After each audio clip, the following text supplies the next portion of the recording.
What's going on, everyone, and welcome back to the Late to the Game podcast. I'm one of your hosts, as always, Sean, and today I'm here with only one of our co-hosts, Cull.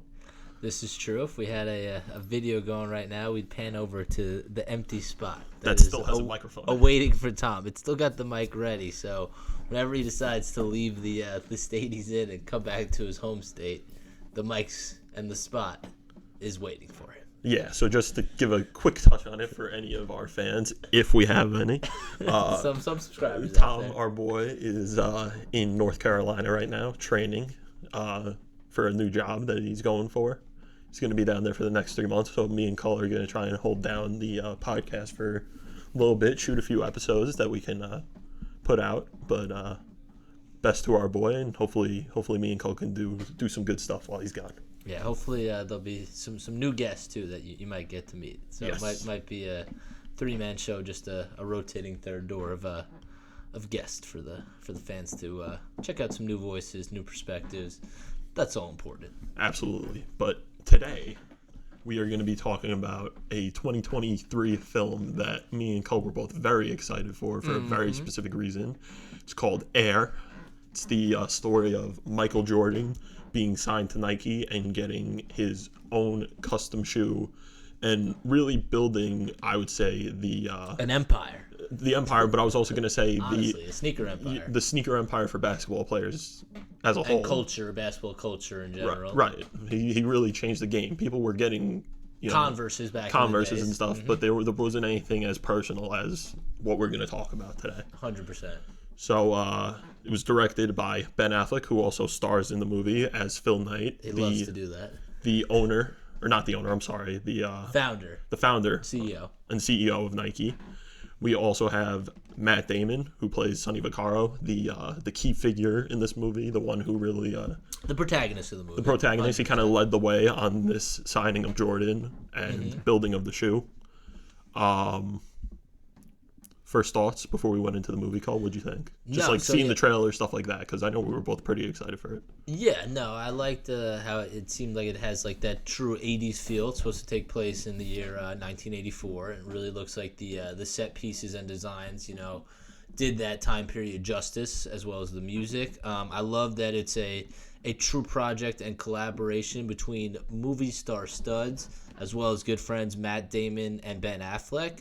It's from their newly formed production company, Artist Equity. Whenever these two are working together, they started off back in their 20s with Good Will Hunting. They've both done their individual work. They've done some collabs together, but this is their first real true collab where they were both producers of this movie, and that had me super excited. The only controversial decision going in, which I touched on briefly during our Super Bowl special episode, which I know a lot of you definitely give it a listen. Please, we're begging.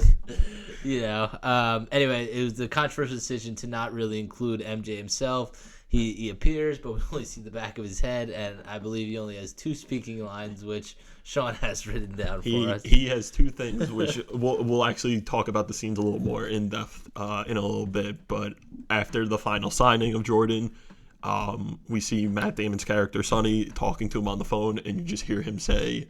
It's either he just says hey or he says thanks. It's like I thought he says yes. No, I think he says thanks. Okay. I think it's like because Sonny Vaccaro was like, we're really excited to have you, for the under the company, all that. I think he just goes thanks. And then when he first meets Sonny, Phil Knight, most of the people in Nike that were building his shoe, he just says hello, and that's it. Nice. And those are his only lines for the whole movie. Well, so that was the only thing that had me nervous going in, but I was excited about it. I learned that the official writer of this movie, Alex Convery, he watched The Last Dance, and he was further interested on how Nike signed MJ and created the Air Jordan shoe line. And funny enough, that's actually my favorite Last Dance episode because it features Jordan shoes, which I'm super into, super big sneaker guy, yes. And even talked a little bit about Kobe. So I'm glad. And it was only kind of like the first 10 or 15 minutes of that Last Dance episode. It wasn't like super in depth. about how they signed. It was kind of just that like, oh, his mother forced him to like hear Nike out. He really wanted to be. He really didn't care about it as much. Yeah, he really didn't care about it, and like Nike was sort of like the underdog that got him to this deal. But you know, they don't really go into that full in-depth story during The Last Dance. Well, this is something we should touch on too a little bit. Love The Last Dance, but like you know, I wanted to see more in depth, so I'm glad that the writers something we saw should that, touch on Ben just Affleck before wanted. we start like going real in is that was a big thing, especially with Nike in the early 80s. Is like today you think of Nike as, you know, one of the forefront of not just shoes in general, but you know, basketball Apparel shoes in general. Well, yeah, but like but mainly basketball shoes. And Right. back then they were nothing close to what they are now. They had a few people very early on in the movie. You see them trying to make pics of what basketball players they love want that to be, scene. you know, underneath the Nike brand, and you can tell they're like, regardless of who we get, like it's not going to help the company in any immense way. Like they were going to close down the basketball wing of Nike. Division, yeah. So it's just something that's, you know, you think about that was 40 years ago about. Yeah, And almost 40 years ago. 40 years ago, there weren't Nike basketball shoes. That's just something, in my opinion, that's kind of insane to think about. Yeah, no, everyone back then wore Converses like that. And somewhat Adidas. Somewhat Very Adidas little, too. though. Yeah, no, 100%. But like that was like that's what Magic Johnson and Larry Bird wore, and those were Right. the two best players for about 10 years. No, yeah. So you know that's who people wore. Converses were the basketball shoes, and Converse still around, but you know you don't think of them. They don't really look like the best basketball shoes. So Yeah, especially nowadays. You think of them as like skateboard shoes. exactly, stuff wearing like that. around shoes, Yeah. like just that kind of stuff. I always think of the Sandlot whenever I see Converses. Yeah, too. yeah. Like I think of them more like in that context. I don't think of them as basketball shoes, but at one point they did dominate the basketball market. No, yeah, for sure. And you know, if Sonny Vaccaro didn't push for MJ, I was thinking about Probably that. wouldn't be like this. I was like, today maybe I'd be wearing Converses. Yeah. Like that might still be the go-to. So interesting to see how everything kind of shakes out like that. Yeah, something else I want to just touch on quick before we jump in is something Cullen definitely wanted to mention beforehand is just to continue to show our support to this movie because we really like this movie. We are both wearing Jordans today. Yes. Also, this movie gets put on streaming services on Amazon Prime on May 20th, which is 15 days from now. I encourage you to see this movie in theaters. It's just one of those movies that's just like a really feel-good movie, and like it's just nice to see with the crowd. Yes, will you enjoy it if you watch it on streaming at home by yourself or with some friends? 100%. But I just feel like you should do the filmmakers credit and do everyone who was involved in this movie give them their due and go see this in theaters. I was gonna say kind of sad thing, but do you want to talk on what happened with the budget versus the box office right now? We can talk about that. Kind of sucks, but the budget for the movie was between 70 and 90 million. We don't have an exact number, but this is based off of Wikipedia, so you know take this as you will. But today, box office number is at 80.2 million, so they're just about hitting that mark. It's probably going to break even, but it won't be by a lot. That's the truth of it. Like we said, for seeing this movie, especially once it it moves sucks. into streaming, it's not going to make. Yeah, they're going to make a small percentage of what is coming in from those. Exactly. Which, like we said, it sucks. Like overall, this was a very well put together movie. Facts. It's one of Ben Affleck's. You know, he only has a few movies he's directed. 5 feature films. And I think he did a really good job with this. Something I told you after we saw it, which I think was kind of cool, is there are certain points in the movie where, you know, Sonny will go to the Jordan home or like he goes to a different state or whatever. But I would say the majority of this movie's 112 minutes, so it's almost 2 hours. Mm-hmm. I'd say probably like an hour and 20 to an hour and a half of this movie takes place in the Nike office, which at the time was Beaverton, Oregon. Yeah, and it was a very small building at the time, so it's a cool dynamic that they filmed. You know, they tried to make it look like the majority of this film is taking place in such a small area.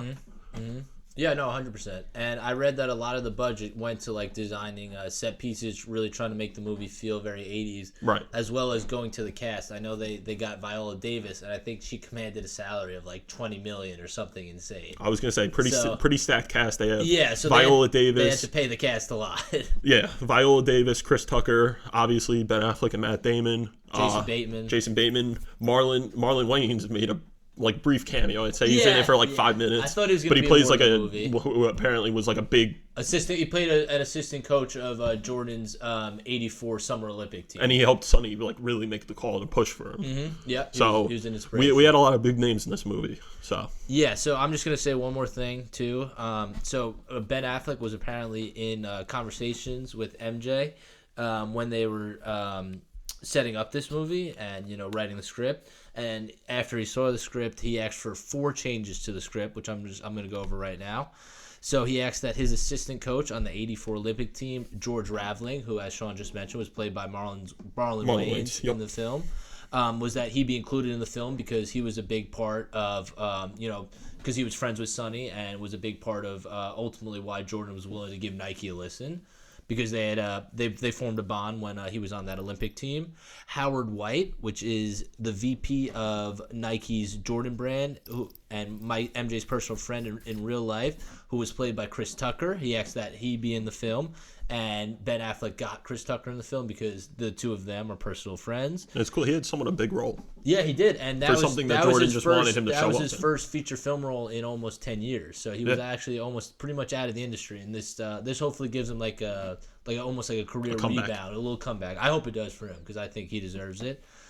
He asked for the removal of Tinker Hatfield in the film. So Tinker Hatfield might not be a known name. I just know the name because I have a pair of Jordan 11s, and I think on multiple Jordans, it has like this little inscription where it says, Tinker made them shine, Mike made them fly, you made them iconic. So it's talking about the shoes. So I thought Tinker was like almost like the main architect and designer of Jordans, but he did work at Nike at the time, but apparently he was not involved in the creation of Air Jordan.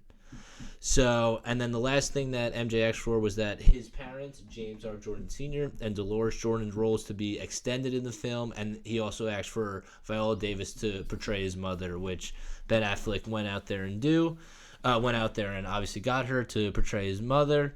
And then, like I said, he just wanted to be in talks with MJ numerous times to make sure it was as accurate as possible. And then, like we said, fun fact, in 1984, the basketball shoe market was dominated by Converse, with Adidas as a close second and Nike as a far third option. So that sets us up to get into the plot of the film. Let's do it. You want to take the lead or you want me to? Yeah, we both got a couple details. Yeah. You start. I'll jump in wherever need be. All right. So, like we said, the year's 1984. We're at Oregon-based Nike Incorporated, and it is on the verge of shuttering their basketball shoe division due to extremely low sales. In response to this, marketing VP Rob Stracer, along with co-founder and CEO Phil Knight, tasked Nike's basketball talent scout Sonny Vaccaro to come up with a new spokesperson for Nike basketball shoes. So movie starts, we see Sonny, I believe he's at a high school basketball game. He's kind of looking at prospects, trying to get people. He's giving them free Nikes at these like high school tournaments in order to like help promote Nike's basketball shoe image. So even in like the college division kind of too. Like he sees them, they're going to be going into college. He's trying to push it in their division as well. Exactly. He's trying to get almost like free advertising and just try to get a good name for Nike before these kids hit college. It was actually a really smart idea. Yeah. He comes back. He's also gambling in Vegas. That is true. I forgot. He makes a pit stop on his way back in Vegas. On his way back from these high school games to Oregon to go to Vegas to play some bets. And I don't remember his full bets, but he makes like a massive parlay between like a bunch of point gouges, like a bunch of stuff. And the woman he's dealing with looks so annoyed. It reminded me of Uncut Gems, but I've placed a bet in a live. What do they call them? I guess it's like a sports casino, a live sports book, whatever you want to call it. But then it's nice. You get your real ticket, you get to sit down in the nice chair and just watch and see what happens. Like it's like relatable. I'm like, oh, that is kind of cool. Like I fuck with that. Yeah. But his bet does not hit. He's not as good as better as Howie is. And then he flies back to Oregon.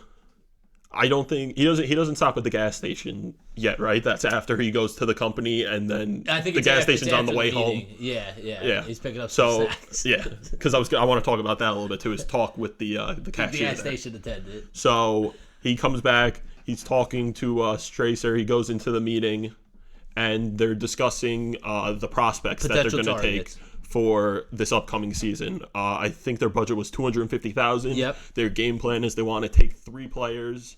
And it's Stracer, Sonny, and there's 2 or 3 other guys in there. They're kind of unnamed, though. Yeah, they're kind of unnamed. They give like first names, but they seem to be like the lead people talking to Stracer. Like he's kind of like asking them for their decisions, and Sonny's kind of just taking the background, sitting in the back, waiting to make his call.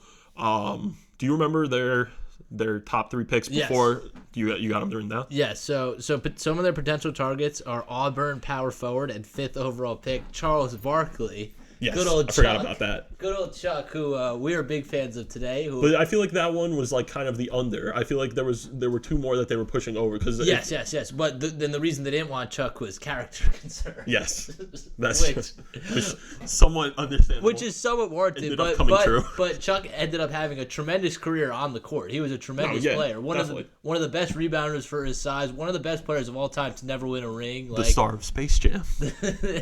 Like Chuck was a beast, and honestly, a great personality, as you see on Inside the NBA today. Just like, slightly off topic, but if you haven't seen Inside the NBA with Shaq and Chuck, just go on YouTube, look up Shaq and Chuck's funniest moments. It's some of the funniest. Even if you're not a basketball fan, you'll enjoy it. Even in general, it's just some of the funniest stuff you'll ever watch. But if you are a basketball fan, just seeing the two of them go at it and discuss basketball, even just like on a regular level, like not messing around, it's great. It's great. So they're talking about Chuck. They're talking about 6th overall pick center Mel Turpin from Kentucky, who Sonny quickly dismisses and says will be a bust. And it turns out he'll be overseas in a little bit. What's that? He says something like he says if you give it a year and he'll be overseas. Yep, and he was 100% correct about it, as Mel only lasted 5 seasons in the NBA, considered a huge bust, and later worked as a security guard and committed suicide at the age of 49. So rest in peace to him. But it shows that Sonny was 100% correct on his assumption about him. And then they're also considering Gonzaga guard and 16th overall pick John Stockton, who also ended up having a tremendous career. But the reason they dismissed him is they said it's because he's a Mormon who went to Gonzaga, and they're like, where is Gonzaga? Yeah, they don't know where it is. And that's the thing about, like, not a lot of people know where Gonzaga is. It's not a powerhouse Well, at the time, now it is, but at the time it wasn't. But the other thing too is, Sonny. It seemed like Sonny wanted him, but he knew because like these guys didn't know where Gonzaga was, like they weren't going to utilize him in the right way. He was going to just be like Cole said. He was 16th overall. Yeah, since he's a tremendous player. No, yeah, but since he's not one of like the top 10, he knows these guys are just gonna pick him up, use him for like some low brand stuff, and then probably not use him to the full extent he could be. Exactly. But then Sonny, of course, really wants 3rd overall pick UNC guard Michael Jordan. Yes. But Nike's $250K budget limits them. Plus, MJ's reportedly a big fan of Adidas. So this is the thing, which I looked into, which I couldn't get a firm confirmation on. So MJ 100% wore Converse when he was in college. Now, that is because I believe UNC and Converse had a deal. Their players basically had to wear Converse. But they say this in the movie that he would switch out of his Converse right into Adidas. After the game. So he only wore the Converses because he had essentially a contract. Right, essentially the school had a contract and he had to comply with it. But apparently they said that even in practice he would wear Adidas. So anyway, whatever, if it's true or not, the thing is he either wants Adidas or he wants Converse as a second option. He's not considering Nike. Nike's usually completely off the table, and MJ's agent has told him that they will 100% deny even a meeting with Nike. Right. So that leaves them down to figure out their options. Yes. So after that, Sonny leaves the meeting, starts to head home. He stops at a gas station, like convenience store, and he walks in. He buys, I think it's a Sports Illustrated, and he's buying like a drink and something like that. And he's making small talk with the cashier, and they're talking basketball, and he brings up Jordan. And I forget his full quote, but the guy says that like Jordan's not going to be anything. Like at first, he's like he's not going to be anything great. He almost says. Yeah, he's like he'll be like a solid guard, but like I don't think he's it, or I don't think he's him. As people love to say he says like he's going to do what he has to do in the NBA, but he's not going to be that person that 3 or 4 years from now you're going to be like, oh, he's a top guy. He's going to be one of those guys that fades into the NBA and just becomes an overall average player. Right. So, and they're in the state of Oregon, and so obviously this guy is a Portland Trailblazers fan, and Sonny's like, "You're not upset that Portland didn't get him?" He's like, "Nah, we're good. We're chilling." He's like, "I'm not upset that we didn't get him." Yeah. So Sonny heads home. At home, he's just watching Jordan highlights, and he's got another TV on in the background, and the 2 screens going. Yeah. Which is something crazy you don't see a lot in the 80s. You don't see a lot of that back then, but he was ahead of his time. But as he's watching the Jordan highlights in conjunction with, it's an Arthur, I forget how to say this, Arthur Ashe commercial for his head rackets where he says, he uses his own personal, like they built him his own personal ones that he uses because he wants to have something that overall is just his, like it's custom. Right. And then he's saying in the commercial, you can buy this same exact racket. He's saying, like, I don't use a different racket than what I'm trying to sell you on this commercial. Like, you can literally go to the store right now and pick up the same exact racket that I use. So he's saying which is a very smart marketing they built plan. something that works well for me, and the same exact thing is going to be sold to you. So if it works well for me in a major area to work well for you, just an average player. Yeah, average player, have fun. And Vaccaro becomes convinced that Nike has to pursue who he considers a generational talent with both brand and athlete building off each other. Right. He wants to sell them together, make them a package deal instead of doing like one or the other. Right. So then he goes to dinner with his close friend, George Raveling, who coached Jordan in the Olympic tournament. And he was head coach at Iowa at the time. Yes, that's true. And he's asking for his support in courting the star, basically him to give some support on him pushing for them to use their whole budget to go for Jordan. And he travels to Wilmington, North Carolina, where he convinces Michael's mother, Dolores, that Nike would give Jordan all the attention that he would not get from his preferred brands, Adidas and Converse. And their conversation is another thing I think we should talk about a little bit, because Sonny, to a T, I have to one her. more thing that I just want to go back to. Oh, yeah, shoot, go for it. No, yeah, all good. So when Sonny is talking to Coach George Raveling over a beer, he tells him a lighthearted story about how he worked volunteer security during MLK's famous "I Have a Dream" speech, and then after the speech, he simply asked for the speech, which was handed to him by MLK, and he declined offers of over $3 million plus, and eventually gifted it to his alma mater, Villanova University, in 2021. Held onto that speech for, I don't know how many years. That speech was in the 60s. It's over 40. Yeah, so it's a long time. Yeah. And like just 2 years ago, he gave it back. But basically, he was saying, like, if you want something in life, even if you think it's a big risk, sometimes you just got to do the simple thing and ask. Basically, Sonny's in the spot right now where he's debating even if he should ask MJ, do you want a meeting with Nike, or if he should go talk to his parents.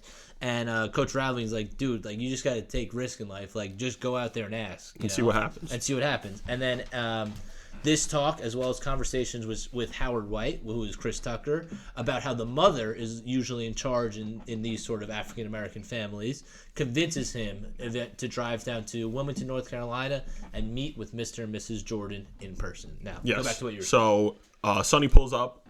Mr. Jordan is working on his car. Classic. Yeah, they have a little bit of small talk, but and he's like, "Oh boy, here we go." Yeah, but like Carl said, we as we could see, the mother in this family is the one who's the head. She's making the calls. So Dolores comes out, and Sonny just says, I know that Nike's probably not going to be his pick, but I would just at least have a talk with you. Give me 5 minutes of your time, and I could tell you exactly what Adidas is going to say and exactly what Converse is going to say. Mm-hmm. So they go to the back, they talk. He explains Converse to a T. I think it was Converse. He says that they're all going to be wearing red ties. Mm-hmm. They're all going to the head is going to make a specific comment about how he's going to be one of their big players, but because they also had at the time Magic and Bird. Yeah, he's not going to. How are they going to differentiate? Like how are they going to prioritize him over the other two? Yeah, over those but other two. Sonny basically says he's going to give you some way that sounds like it's a good thing, but it's still going to be very obvious that Magic and Bird are going to be over him at the end of the day. Which honestly, from a Converse standpoint, makes sense. Like Magic and Bird were the two best players from. Honestly, pretty much from when they entered the league to when they left the league. Because both those guys were in the league for the same amount of time, from 1979 to 1992.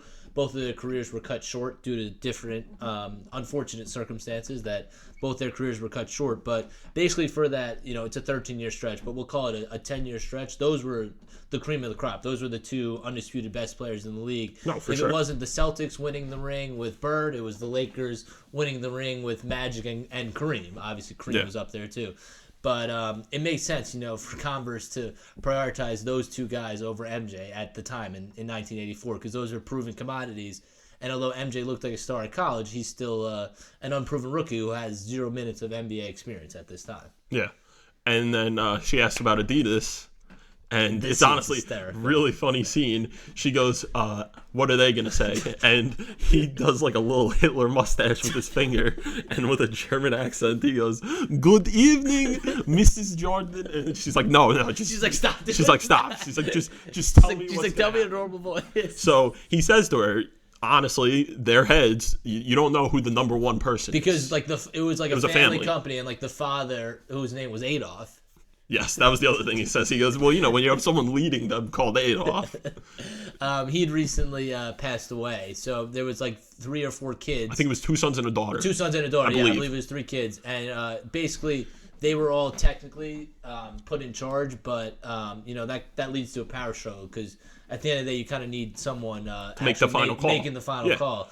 And at that time, which is true in real life, Adidas didn't really have that. Yeah, they just had the 3 of them. And he says... Almost like a triumvirate. yeah, I As guess. Tom loves that word. So he says to Mrs. Jordan, all I want you to ask is one question. Who is making the call? Who makes the final call? Who's right. making the final call? And he said, after you ask that question, you're gonna see, a power struggle between the children, between the children. and it's gonna show you that you don't have one person that is gonna make the perfect call because they're gonna be all over the place if you don't have that one person. Right, 100%. So he says, as long as those 2 things come true, those about both of those brands, if I'm right, come to Nike.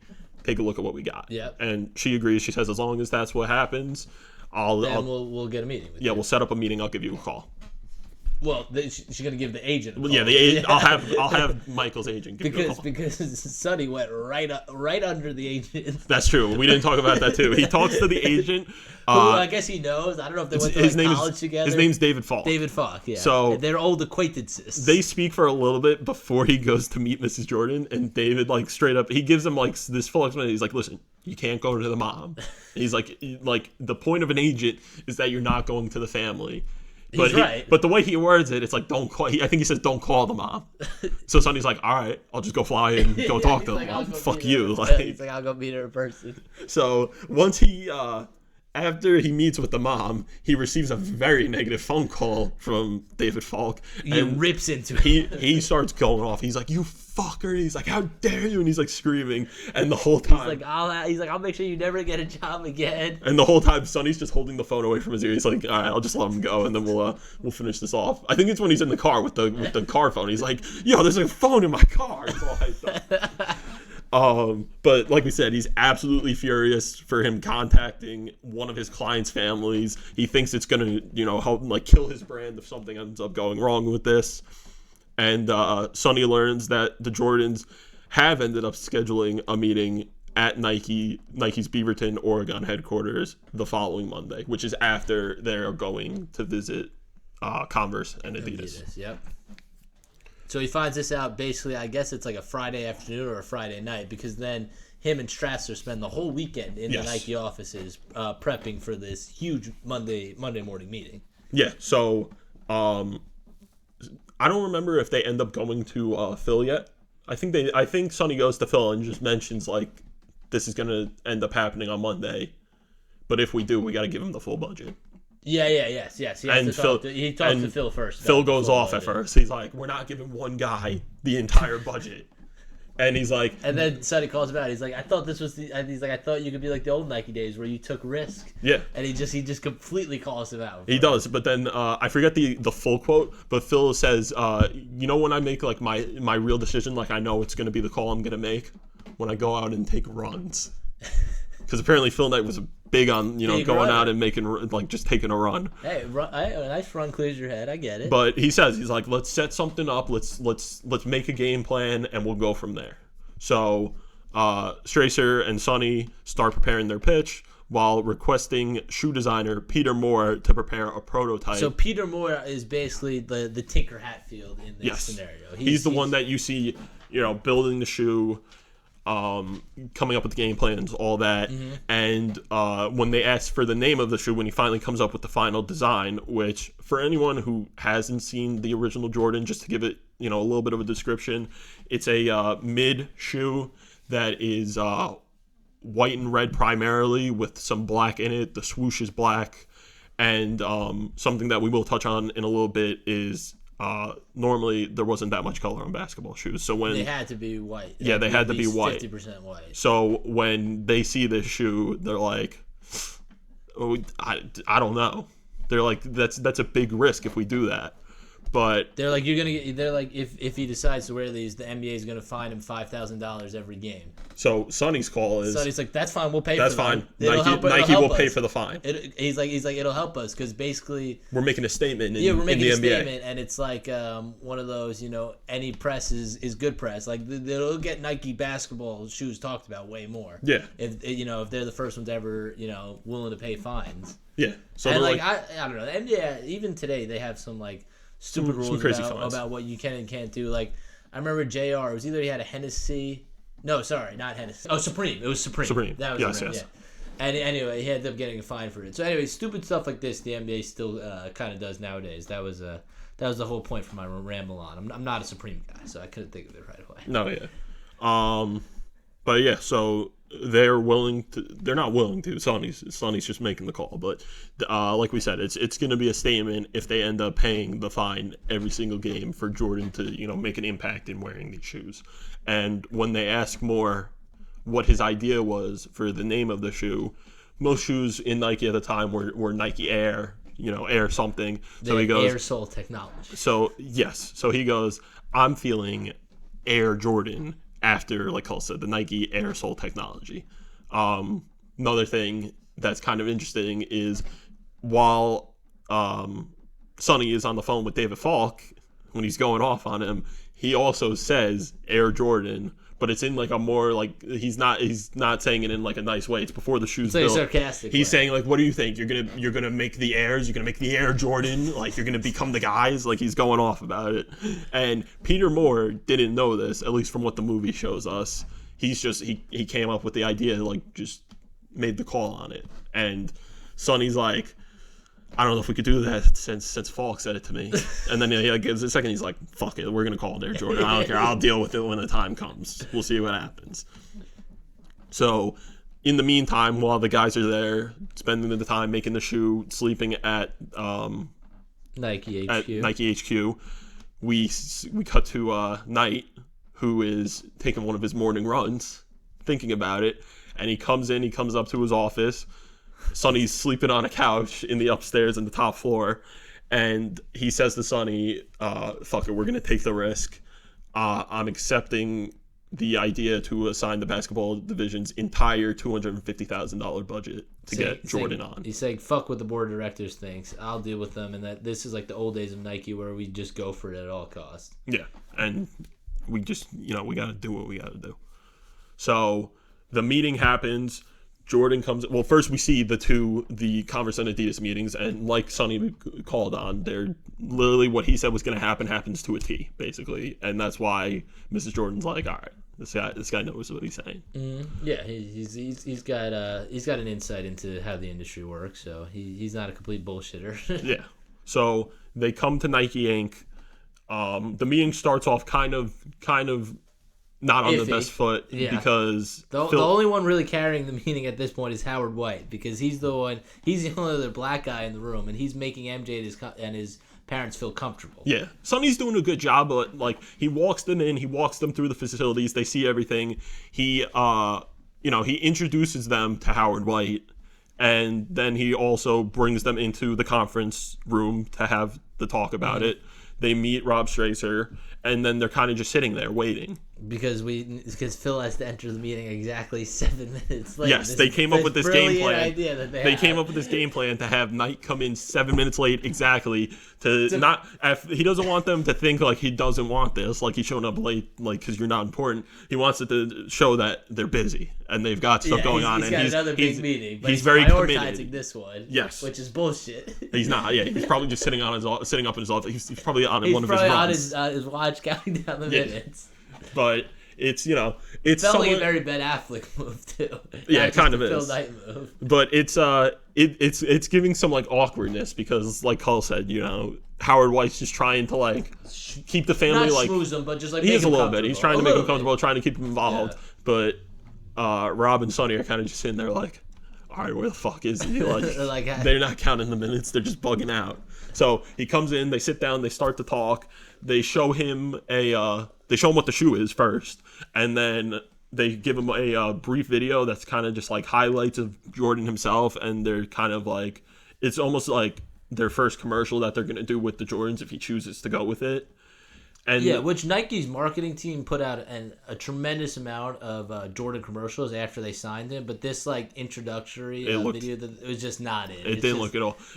Like when I was watching it, I was kind of like, it also just felt Rob and his team were supposed to be the ones working on it, and to me, it looked like, I'm like, these are just the highlights Sonny was watching like at the beginning of the movie. It looks like Sonny just made this. It didn't seem like there was a lot of effort put in. He was like, oh, the marketing department put a lot of time into it. It just seemed very just like super just basic. Like obviously MJ's seen highlights of himself. Like you got to do something in a marketing video in a pitch like that to differentiate yourself. And I feel like this video didn't have anything differentiating himself. No, so yeah. It just wasn't fitting. And you could tell his family's reaction was just like, they're not interested. Yeah. Mr. Jordan seems a little interested. Like he's like, oh, he's proud of his son. Like, oh, for 3. He's proud of his son. That's his boy. But Sonny sees that, it's going a little bit downhill, so he makes the call. He turns it off. He turns the lights on, and he's like, listen. Like, what the fuck are you doing? Yeah, Phil's like, sit the fuck down. What are you doing? And he's like, listen.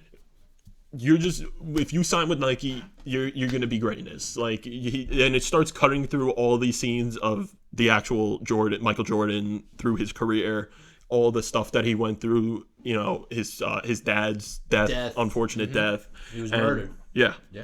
And still a not solved case. Actually, I know it's still unknown. Yeah. But Sonny's just saying, like, listen, we just want greatness for you, and you're going to be greatness. Like, you're gonna be the number. He essentially says you're gonna be the number 1 guy in the league. He says that he's like, this is what you're gonna do in the league. You're gonna fly. You're gonna win rings, MVPs, dunk contest, and forever change the game of basketball.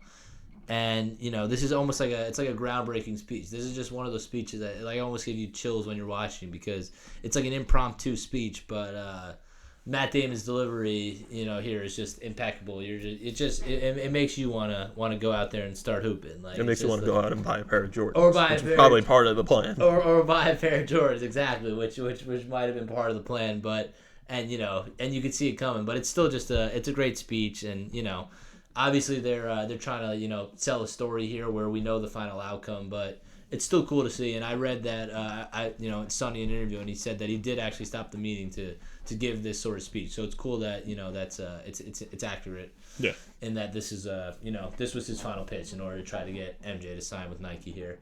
And he's saying, regardless on who you sign with, you're gonna forever change the game of basketball. And here at Nike, we're gonna do everything, everything in our power to just make sure that that you're as comfortable as possible in our shoes, and that you're making money off the court, and just a great partnership for both of us. Yeah. So also just mentioned earlier before the video started, the video of Jordan's highlights started. They also tell Jordan that after he sees the shoes and how colorful it is, they say, we're going to pay the $5,000 fine. And Phil's like, yeah, which is news to Phil. He was not informed of this. He was like, what? He's like, he didn't say it at first. He's like, oh, yeah, okay. And then he's basically like, I guess this is what we're doing. And then the meeting ends, the Jordans walk out, and, it's overall the meeting is successful. But after they walk out, Phil's like, when the fuck were you guys going to tell me that we're paying $5,000 fines on every game? What is this? And they're just like, listen, they're basically like, well, we're already giving him the full budget, so and I think, what's 5,000 more a game? I think at that point he's like, yeah. I think again he's just like, all right, fuck it, like we're taking risks he's here. Like, we're all in here. We ball. We got all our chips in. Yeah. So Sonny, after the meeting, learns that Adidas not only matched the $250,000 budget, but they're also adding in a Mercedes-Benz 380 SL, which is red, a red Chicago one, Bulls which color. which was what Jordan wanted. So now he's like, we're fucked. He's like, we're not gonna get it, and he thinks the deal's not gonna go through. And we see like a couple days pass. He gets a call from Howard White at one point when Howard's not in the office. He's out doing, he's probably trying to get another player, try and spread the Nike awareness. But he's like, he tells him about the deal, and he's like, it's probably going to be a no-go. It looks like Adidas is going to get this one. Yeah, but he's giving Sonny credit. He's like, Sonny, listen, man, you did all you took could. a risk. You did a tremendous job. Like, And I think he says, he's like, each of them talk about like if they get fired or if they lose their jobs because of this deal, what will they do? And basically, like even Phil questioned Sonny. He's like, what do you do here? And basically, he's like, I know you go to a lot of high school basketball tournaments and you spend a lot of nights, a lot of a lot of flights that you spend in Vegas too.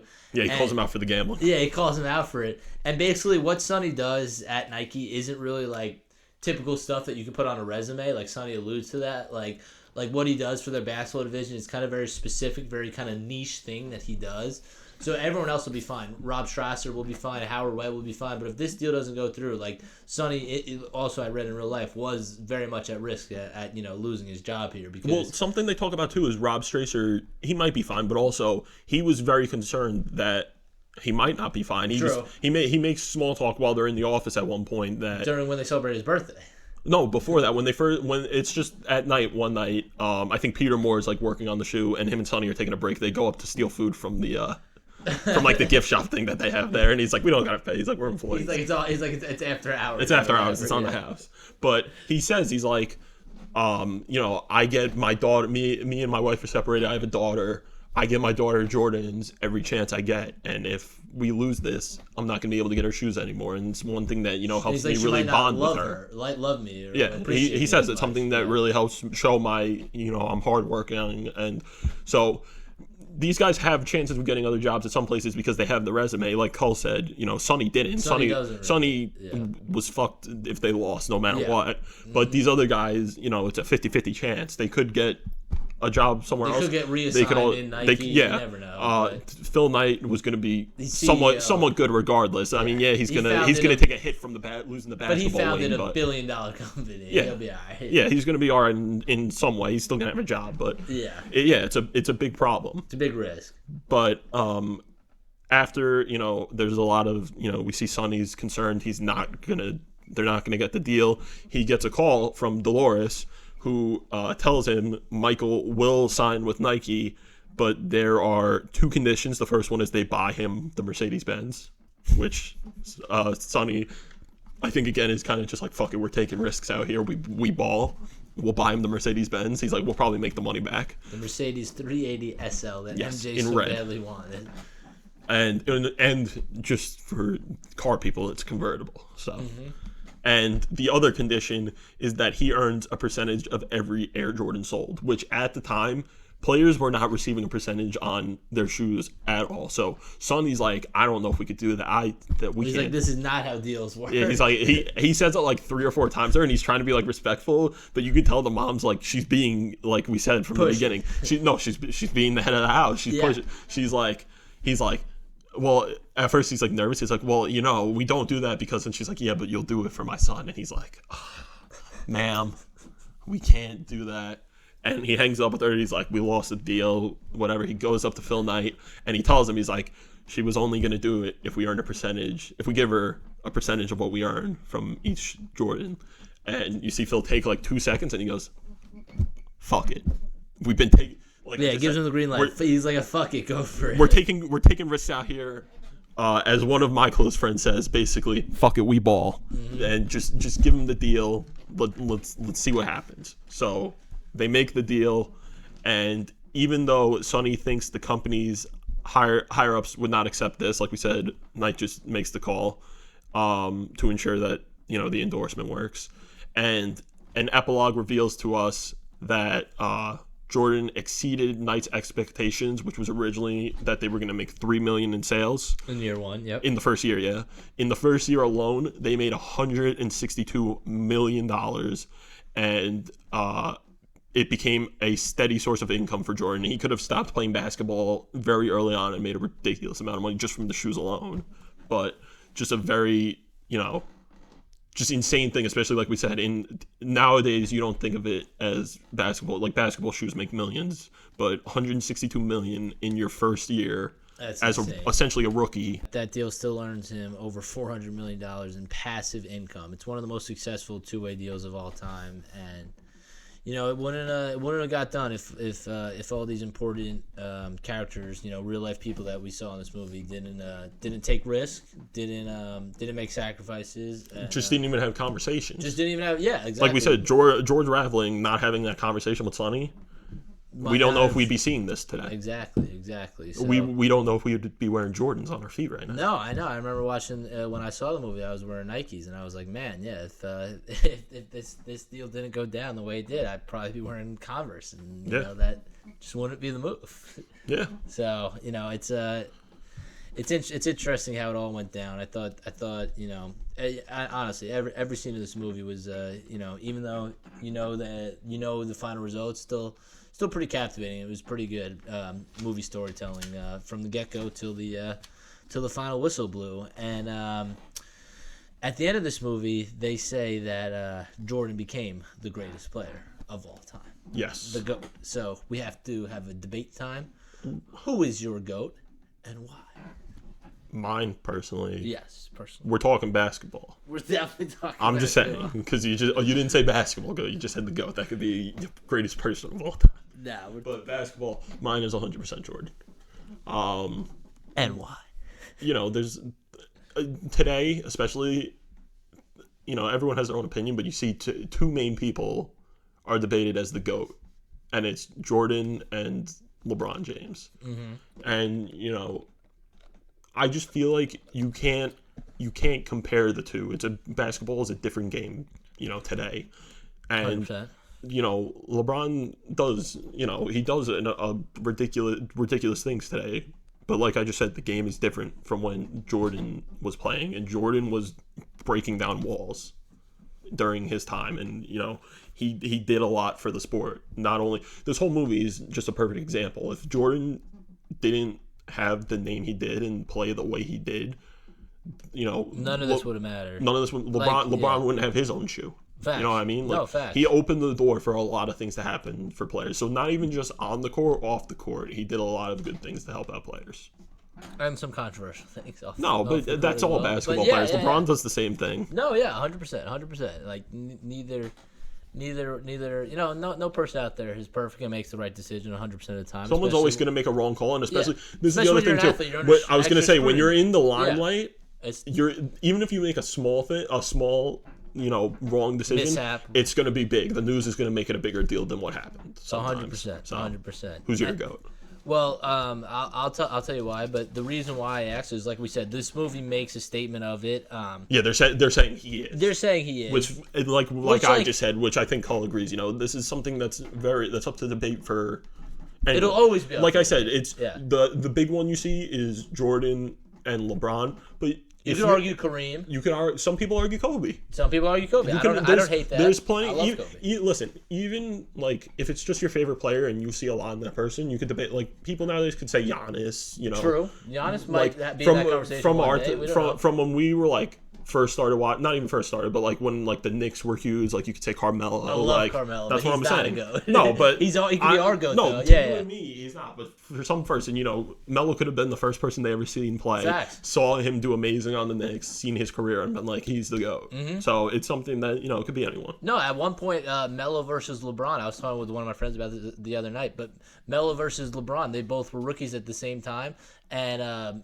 In high school and even in his first year in the NBA, Melo not dominated, but beat LeBron every time in their head-to-head matchups. Yeah. And Melo won Rookie of the Month every month he was in the league, but lost Rookie of the Year because LeBron played in the East.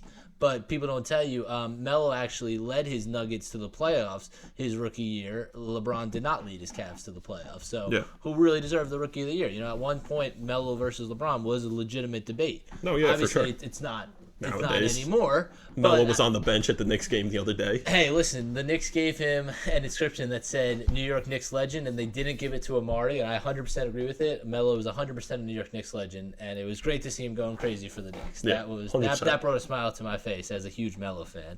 But anyway, the reason I asked this was, like I said, the movie said that MJ became the greatest player of all time. But a local poll conducted by The Athletic, which is a sports publication. How local are we talking? No, sorry, not local. I meant recent, Okay. not local. I was gonna say. I didn't mean local. I don't know. When you say local, it could be local for like where they made the Jordan movie. It could be local to us, which we're not gonna name. We're not gonna name. No, recent. Recent is the word I meant, not local. I apologize, but anyway, this poll by The Athletic had Jordan winning the vote as the GOAT at 58.3%, believing that Jordan is the GOAT, but LeBron is closing the gap because just 4 years ago, the same poll was taken by The Athletic, and it was the same thing. They asked about 100 current NBA players, and in that vote 4 years ago, 73% chose Jordan as the GOAT. So 73 versus 58, we're talking, a 15% change in just a couple of years. That's a big difference. Yeah. So, like we said, 90, I want to say 98 or 99% of people will either tell you it's Jordan or LeBron, and I agree. It has to be one of those two. No, I agree too. It's just like I said, you're going to have those people that are going to pick a third option, yeah. And obviously, you can make an argument for the third option, but it's got to be one of those two. I definitely lean more towards the MJ category, but I'm also under the I also want to give some context. I don't think that you could end the debate by just saying Jordan went 6-0 in the finals and won 6 Finals MVPs, whereas LeBron, I believe, is 4-4 in the finals. He's lost his fair share, and just end the debate there because it's not just all about winning finals. There's a lot of context, teammates, injuries, so much that goes into winning an NBA championship that you can't give all the credit to one guy, even if he is the Finals MVP. Like, just look at it, back when the Warriors won their first ring, Iggy won the MVP, even though Steph was clearly the best player out there, and there's no shot the Warriors 100%. win that Finals without Steph. Not taking any away from Iggy. He played great defense and was a huge part of helping them win that Finals, but I don't know if you can justify him as the Finals MVP. So anyway, there's just a lot of factors that go in. I think it'd be better to fully hash out this debate once LeBron's career is completed. And I would think you would have to give it time afterwards. Even I agree. Give him like his retirement, see what happens. 100%. Because it's crazy. LeBron's still going today. LeBron's still in the playoffs today, and surprisingly enough, the West might be open for his Lakers to make another run out in the West today. They're tied 1-1 with the Warriors right now. Their last series, went the wire. I feel like this series with the Warriors, I don't think it'll be over in 5 games. I think it'll be a 6 or 7 game series, and we'll see what comes out of that. So, a tremendous amount of respect for both players. Even though I kind of obviously more grew up in the LeBron era. LeBron, went into the league in 2003, and I was born in '99, and he's definitely more my era. I still give the nod to MJ just because of how much he dominated the game and how much he forever changed the game for the better. He's my GOAT, but I see why you can make a good argument for LeBron. And I think it's a debate that I'd definitely be willing to come back to, after LeBron's career is finally retired. And I think there could be a more concrete conclusion that potentially could be made, but this is going to be a debate that people are probably going to keep debating for the next 50, 100 years. For sure. So the last thing I wanted to touch on real quick about this is really the aftermath of the movie, before we take a quick break, is what happened with Sonny after the movie, because there's a lot of things that I ended up seeing that I looked up that surprised me for this guy who helped, like we said, get one of the best players into the league, one of the biggest shoe deals.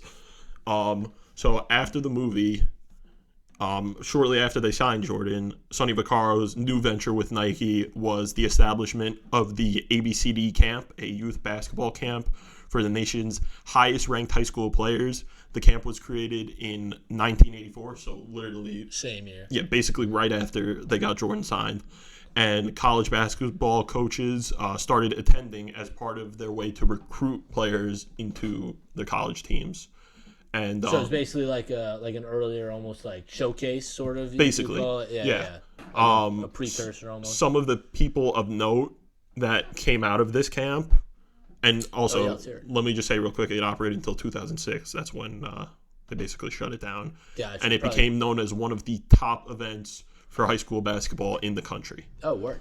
But Many future NBA stars, which include LeBron, Kobe, Shaq, James Harden, Melo, Derrick Rose, Dwight Howard, Kevin Garnett, Kevin Love, and Joakim Noah. Fuck. I don't know why he's on this list, but Nah, he had a good college career. He was a solid NBA player for a little bit. yeah. But then the next thing that I found out after that was that Sonny was fired from Nike. That shocks me, honestly. That's what I'm saying. You would think he would, Because I thought I read he ended up having like a very successful career as a sports marketing executive. I'm about to get there because that's the next thing that That's what I happens thought. is very interesting to me. So Sonny's storied relationship with Nike ended on a sour note when company chairman and co-founder Phil Knight, who we talked about for the entire movie, fired him in 1991 without public explanation. Vaccaro claimed the FBI investigated him for corporate espionage allegations against Nike, but no charges were ever filed. So that's just like a crazy thing, just out of nowhere to be like. Corporate espionage. And they didn't even. That's You would think. so You would think random. they would at least put in the movie that he stopped working Yeah. for the company in '91 or something. Right. But they didn't They even don't touch give on any that. nod to that at all. So You see, this is why you need us on Late to the Game. Exactly. Giving you the real stories. Subscribe. Doing the real research that these fuckers don't want to tell you. So- Sounded like Tom because he's not fucking here. we have to cover for him. So ready for this? Vaccaro started working for Adidas, Oh. and later he went to Reebok, which not as big. Hey, a deal. no, Reebok does their Reebok stuff, at a time but in the 2000s was the official jersey manufacturer. NHL, That's true. NFL, That's very NBA. true. They Reebok had their time.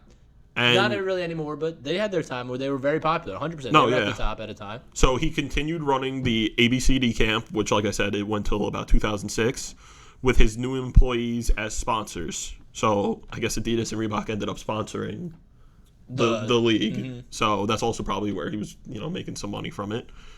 His relationship with Nike remained acrimonious. I'm assuming that means just like it didn't It end means too hot. like sour. Yeah. I think. Yeah. And his like former sour. partners later disputed how responsible he was for the historic Jordan deal. Oh. So that surprises me too. Then that I mean, I guess that makes sense now why Jordan wanted the movie, and you don't see a lot of like Nike. Like I didn't hear a lot about Nike's involvement with the movie. Yeah, Obviously, yeah, it's yeah. about them, but you don't hear too much about the involvement of them. Right. No, 100%. Jordan says that Sonny, quote, likes to take credit, but that it was marketing executive and former basketball player George Raveling who sold him on Nike. Knight said Vaccaro helped, but, quote, wasn't the MVP. Instead, pointing to Nike employees Rob Stracer and Peter Moore. All right, yeah. Well, that's the thing. So everyone wants to rewrite history so that they look like the star and the MVP of it. But I feel like this movie shows you it was a joint effort of a bunch of people who you just mentioned that ultimately got MJ to sign. Like it wasn't just it obviously wasn't just one guy pushing him. There was a multitude of factors and steps along the way that needed to take place in order for this deal to happen. And you can't just give all the credit to one man. 100%. For sure, but this is Sonny's response to all of them. Quote, Phil Knight's lying. Michael's lying more than Phil. And Raveling is insane. All three of them need to destroy me to live happily ever after. Everyone's trying to rewrite history. It goes beyond Jordan. I am the savior of Nike. So the last thing I wanted to touch on, which this was the thing I thought was kind of cool, and it's just like this could be like a sequel to Air, is that Sonny is, and this could be him considering himself the one to do it, but it seems like Sonny was very involved in the signing of Kobe to Adidas. Kobe was originally with Adidas. I didn't. It looks like it.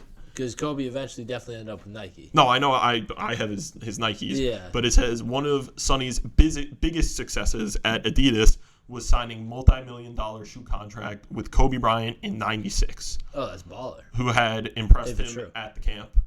While signing the Air Jordan deal with an NBA rookie was considered risky at the time, the Adidas deal with Bryant was even riskier because Bryant was going straight from high school into the NBA. Mm-hmm. Then there's just a quote from him talking about getting a $1 million deal. And then it says Bryant wanted to play for the Lakers, but the New Jersey Nets planned to draft Bryant at the number 8 spot in Soul Man, Sonny admitted he helped steer Bryant towards the Lakers by spreading a rumor that Bryant might ditch the NBA and play basketball in Italy if the Nets were to sign him. No. As a result, New Jersey did not draft him. No, I read Kobe's book, Mamba Mentality, and Kobe had a close relationship with Coach K, and Kobe said that if he did not go straight to the league out of high school, he 100% would have went to Duke.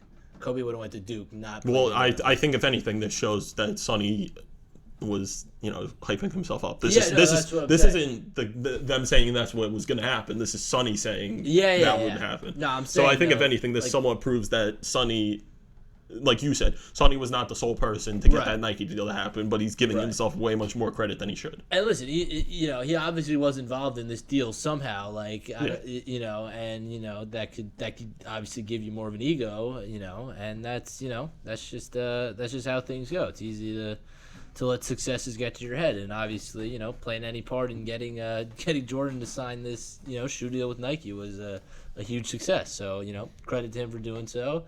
Do we love that? Maybe he's hypes himself up a little bit after the fact. Nah, but you know what? He's an older guy. Yeah, it's just he's got to have something to hold on to. He needs some rep. Yeah, whatever. It's all good. Yeah, but man. We're gonna take a quick break. And when we come back, we'll do our after segments for air.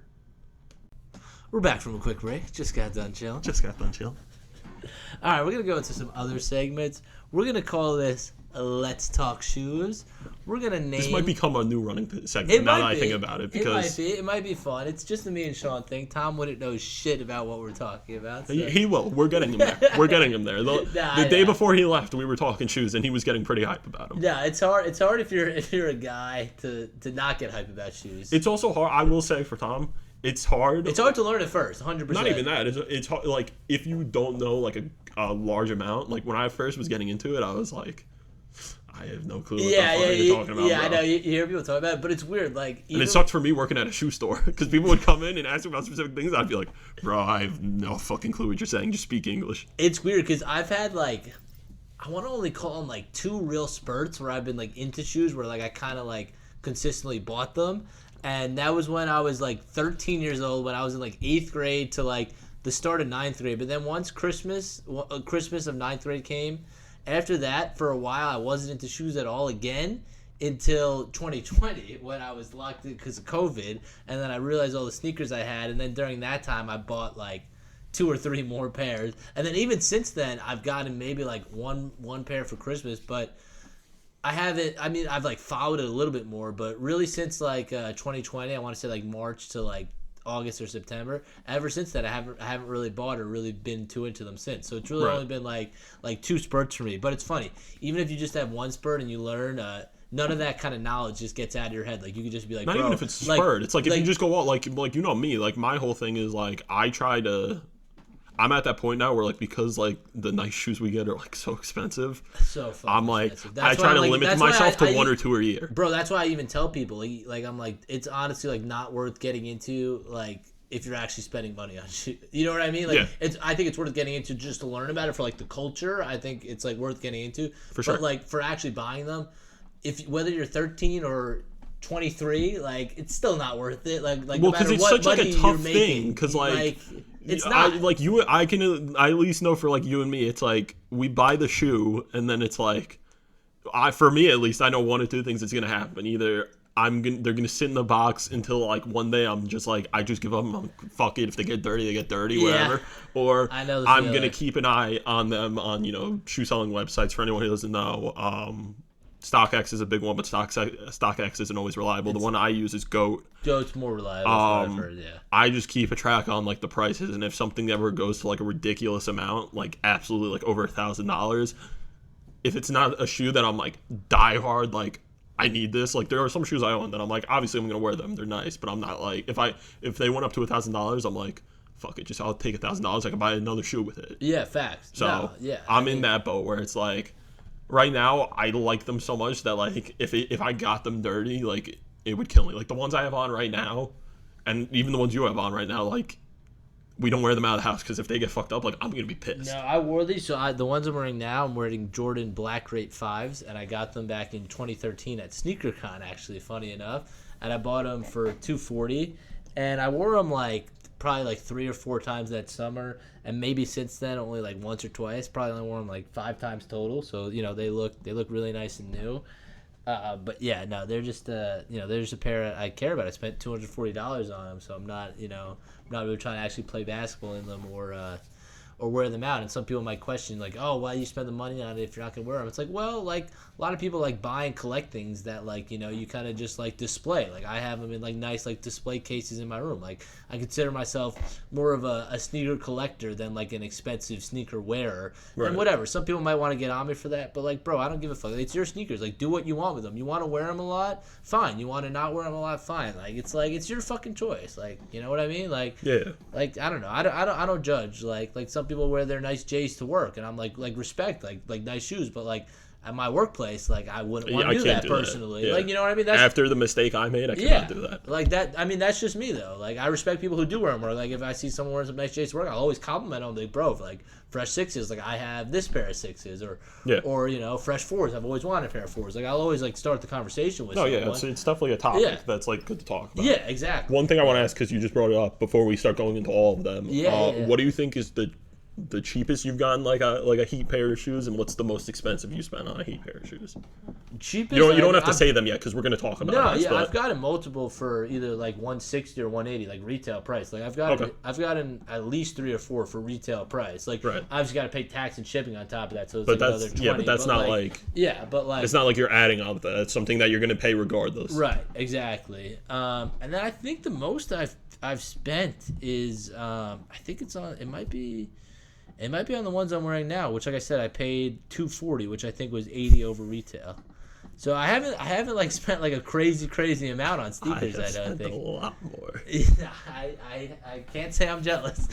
Yeah, you should be. I've gotten 2 pairs for retail. So nice. That's always the move. One was 160, the other one was 200. But like for the shoes, it's like 200, when it comes to that, it's like I'll take it. And the ones I have on, I forget if these or the last ones I bought I paid more, but one of them I pushed close to $400. Ooh.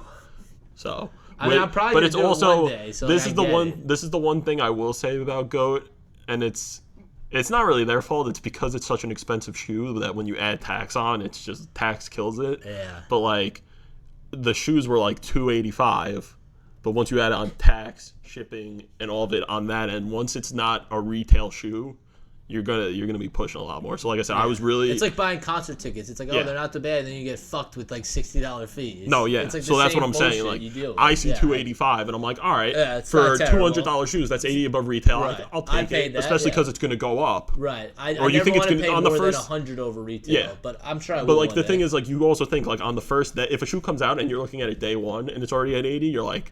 Day 2, it could be 160. Yeah, and then fast. But so I click it. I'm like 280, 285. Whatever. Right. And then once you get to that final screen that says like tax and shipping, and it was like $398, I was like, fuck. Yeah, it's a lot. No, I know. I hear you, brother. Yeah. But let's talk about our shoes in general. What do you got? Let's get into it. So we're talking only pairs of Heat. Yes. So I have one that's debatable, but you and me, I mentioned it to you. You and me can talk about it a little bit when I get to it. Yes. So I'm going to talk Jordan 1s, because I'm just going to go in order of Jordans that I have, because that was, our movie topic, and that's... Jordans, I'm going to argue Jordans 1 through 13, even if they're not your cup of tea, I would argue any Jordan Retro 1 through 13 is Heat. Yes. Not every Jordan 1. Jordan 1s can be debatable, I would say. Well, the ones that aren't retros. Yes. Because now they just sell regulars. They won't. The ones I have, I'm pretty sure are retros, but they you could just walk into like a Dick's Sporting Goods, into a Foot Locker, and you're just gonna get a regular pair. Right. Yeah, that's what I'm saying. That's not Heat. So I own Jordan 1s Retro 95 Concords. So they look like Concord 11s, if you know what those are. They're white and black, and they've got icy bottoms. And I got them for retail for Christmas in December 2013. They were only $130 retail, which wasn't bad. Now worth about $350, but I'm seeing usually more like $222 via StockX info. So those are my Jordan 1s. Which you have to take with a grain of salt sometimes. Yeah, stock. Exactly. So worth about $100 more than I bought for them. So that's solid. Word. I've only worn them probably 2 or 3 times. They're pretty new, but they're nice looking. I fuck with them pretty heavily. Word. Do you want to keep going with yours? Or do you want me to go to my ones? No, I was gonna say if you have any ones. Okay. Yeah. I If have you have any 1s through 4s, say them now. well, I have 1 through 5. Well, I have one of each. I'll just how say, about we'll just go back and forth. We'll Yeah, do go back and one forth. for Go one. back and forth. Yeah, So that's what I was saying. my ones are retro ones. They're racer blues. Got them for retail. So they're heat. They're definitely not. I would if we were doing if we were doing one of our drafts and it was my ones versus your ones. Yours would definitely take it because mine were kind of like. When I used to work for Dick's Sporting Goods, sometimes you just get lucky and they get retros in. No, 100%. And we got a pair of retro racers in. I think we had like 3 boxes, and one of them was my size.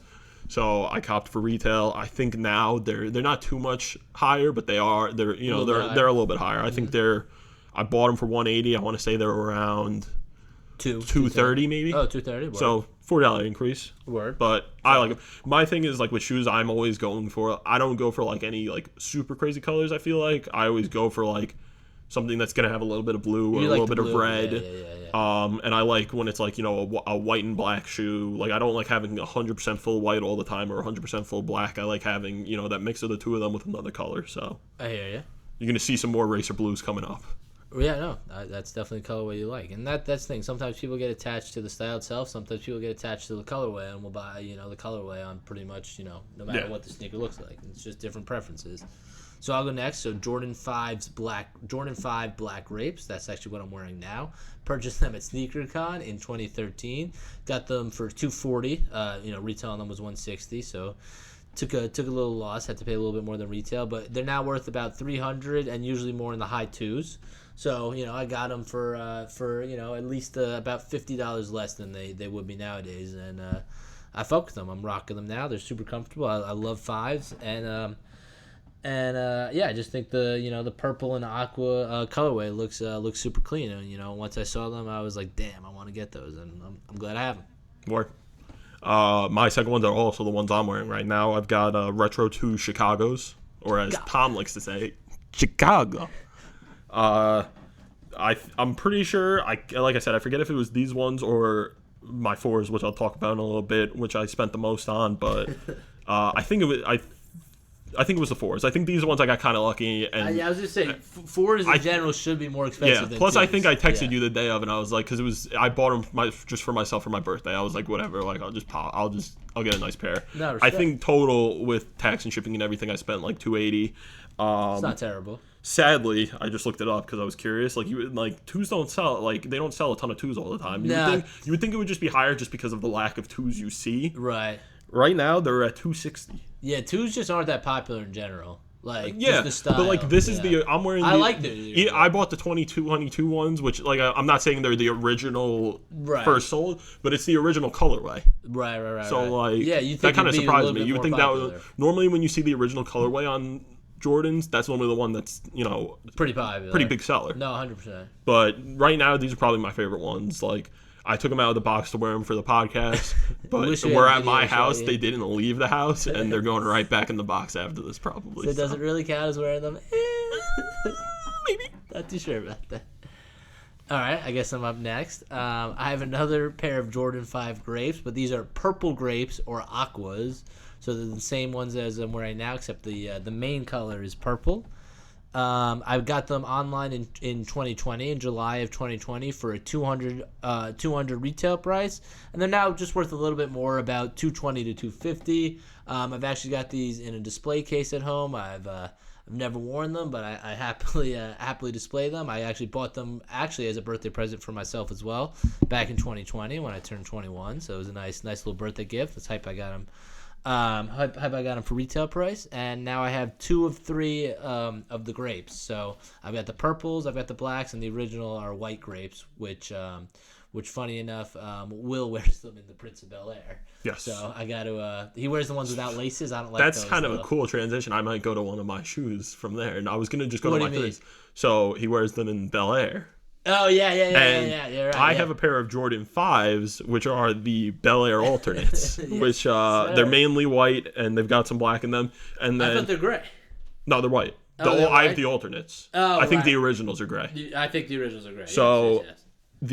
they're white. They've got a little bit of black in them, and then I don't know why, but I fucked with it's got like these cool neon colors that aren't like super like prevalent on the shoe, but like they mix them like around like they're like a scented almost. Yeah. Yeah. It's like a third, like not like a tertiary color that like you don't see like a ton of, but it's enough on the shoe to look cool.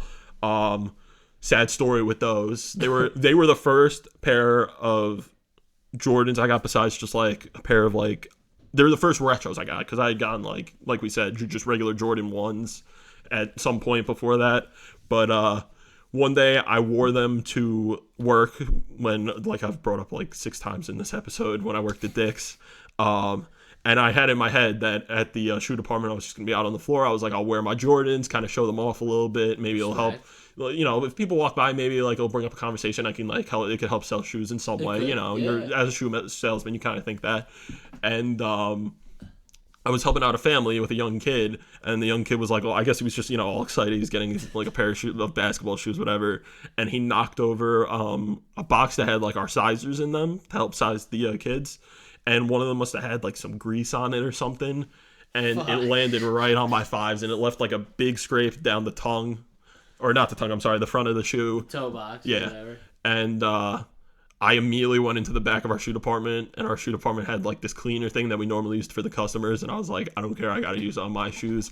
Tried getting it off, and now it's just got a big gray, like, it almost looks like it got scraped. And it's such a bummer. And that was also another shoe that I definitely spent way more than I probably should have, because nowadays I'm pretty sure you could see them for I think $180, and they sold for $200. I think I bought them for like $220. Right. So not like a major it's loss, but it's still not what it's just want. one of those things. Like I said too, with Jordans, it's one of those things where like sometimes you see a shoe and you're just so excited about it, you jump on it. Like 100%. Those I definitely jumped on day one, and fucking it's just like I went looking at them like 2 weeks later, and they were like $10 above retail, and I was like, all right, they're going up. And then I looked like 2 weeks later, and they were at retail, and I was just like, okay. I was like, that could happen. Maybe they got restocks or something.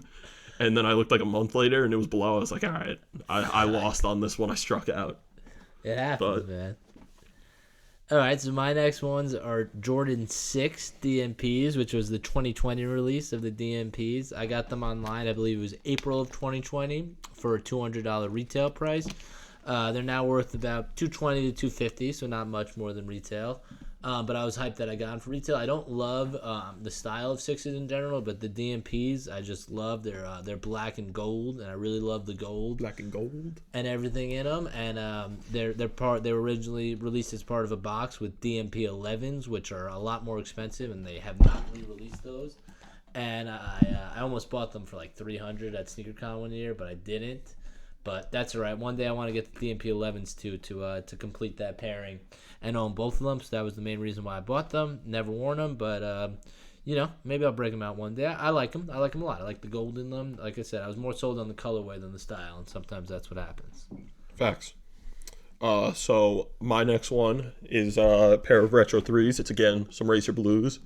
I've got another story about these ones, also related to Dick's. So we got a pair in my size, went to try and cop them, but our store did not sell Jordans technically. If you scan them at a register, it would like crap out and say like it's unable to sell. Stupid. So I spent like my whole day trying to like find some workaround, and then they ended up returning them to Jordan, like a Jordan or a Nike store. Mm-hmm.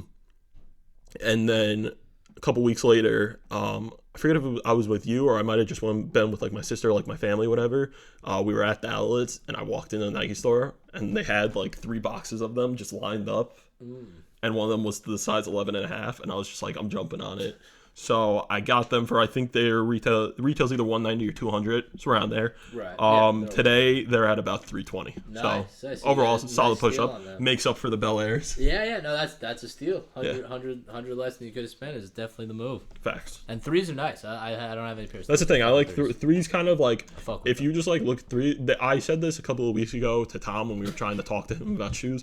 They kind of just look like Air Maxes, like not fully, but they've got like the same like almost like build, like they're like they're mids, but they're like lower mids. They're definitely somewhat lower. They're pretty like they're somewhat plain style. Yeah. They're nothing like out there. And most of their colorways, like they don't do crazy colorways. A lot of whites in them. I said, like the Racer Blues, it's like literally NBA just like plain white with some blue. Yes, Jordan could have gotten those very easily into the NBA.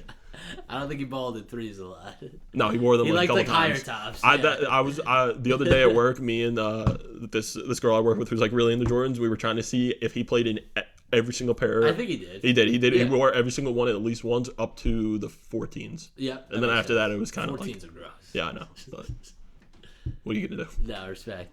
All right, so then my next pair is Jordan Retro 11 Gamma Blues. Got these for retail in December of 2013 by $185.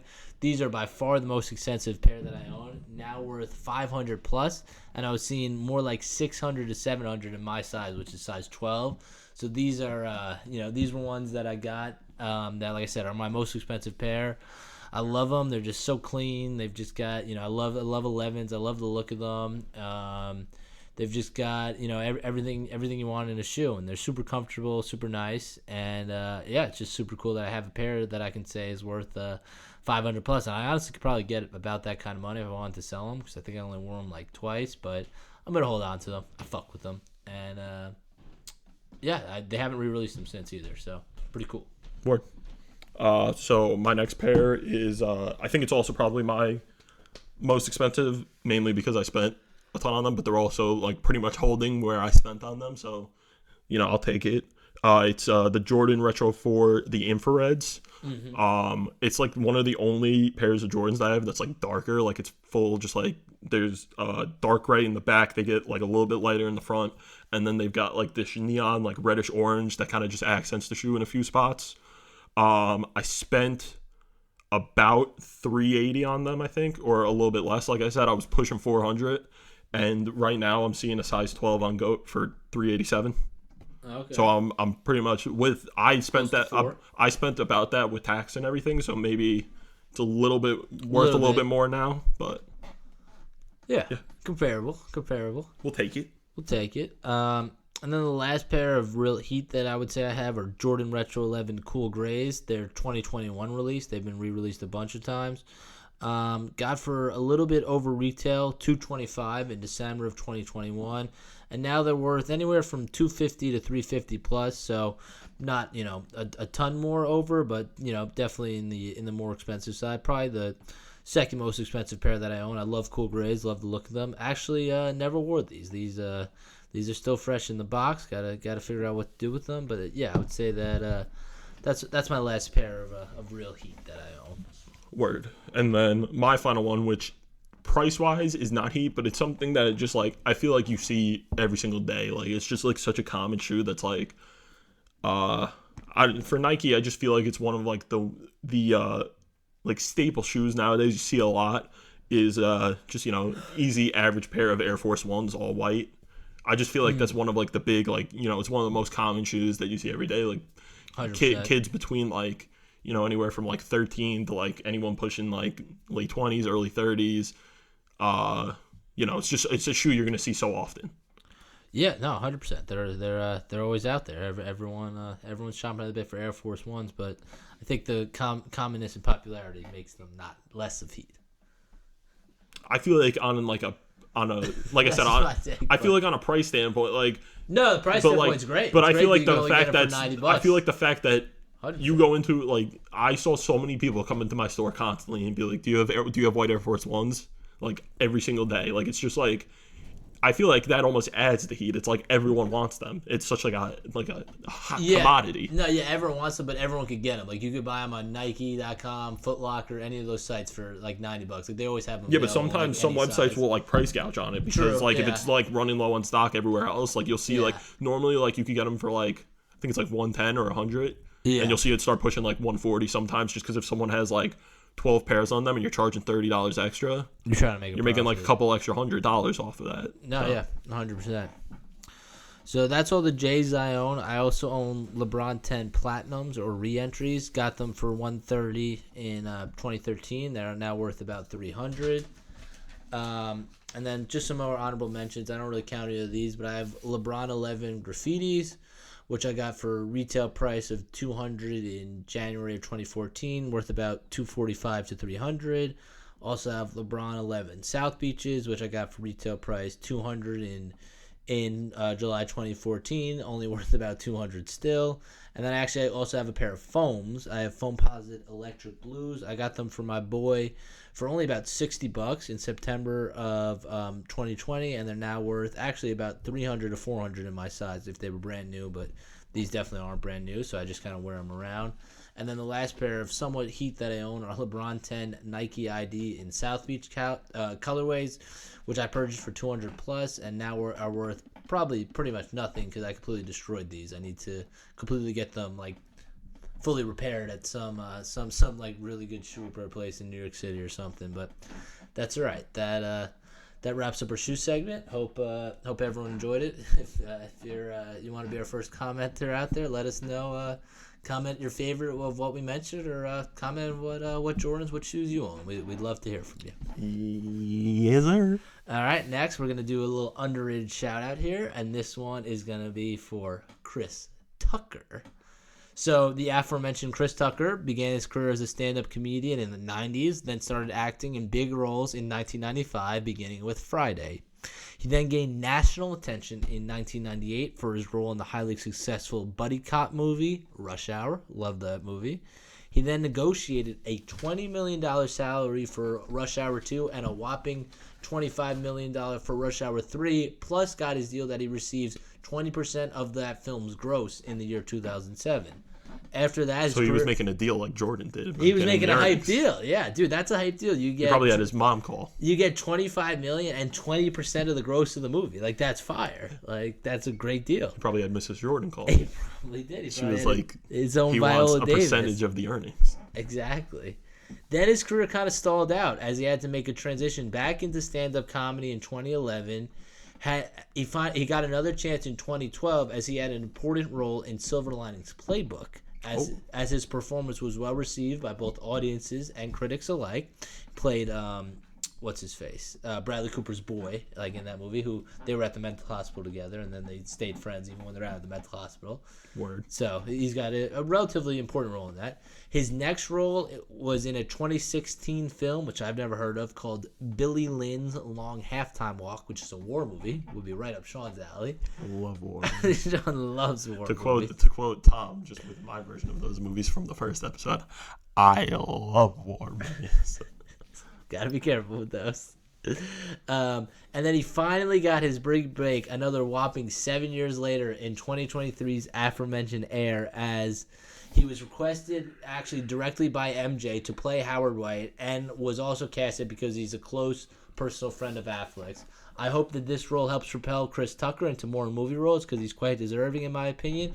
And there's also reports that him and Jackie Chan are reuniting together for Rush Hour 4. So hopefully he's got more films than just that on the horizon, and hopefully he doesn't have to almost struggle to get work, because I think he's a very deserving actor. Not just a good comedic actor, but I think he's pretty solid overall. I always enjoy whenever I see something he's in. So here's to hoping he builds off Air and keeps building his career up.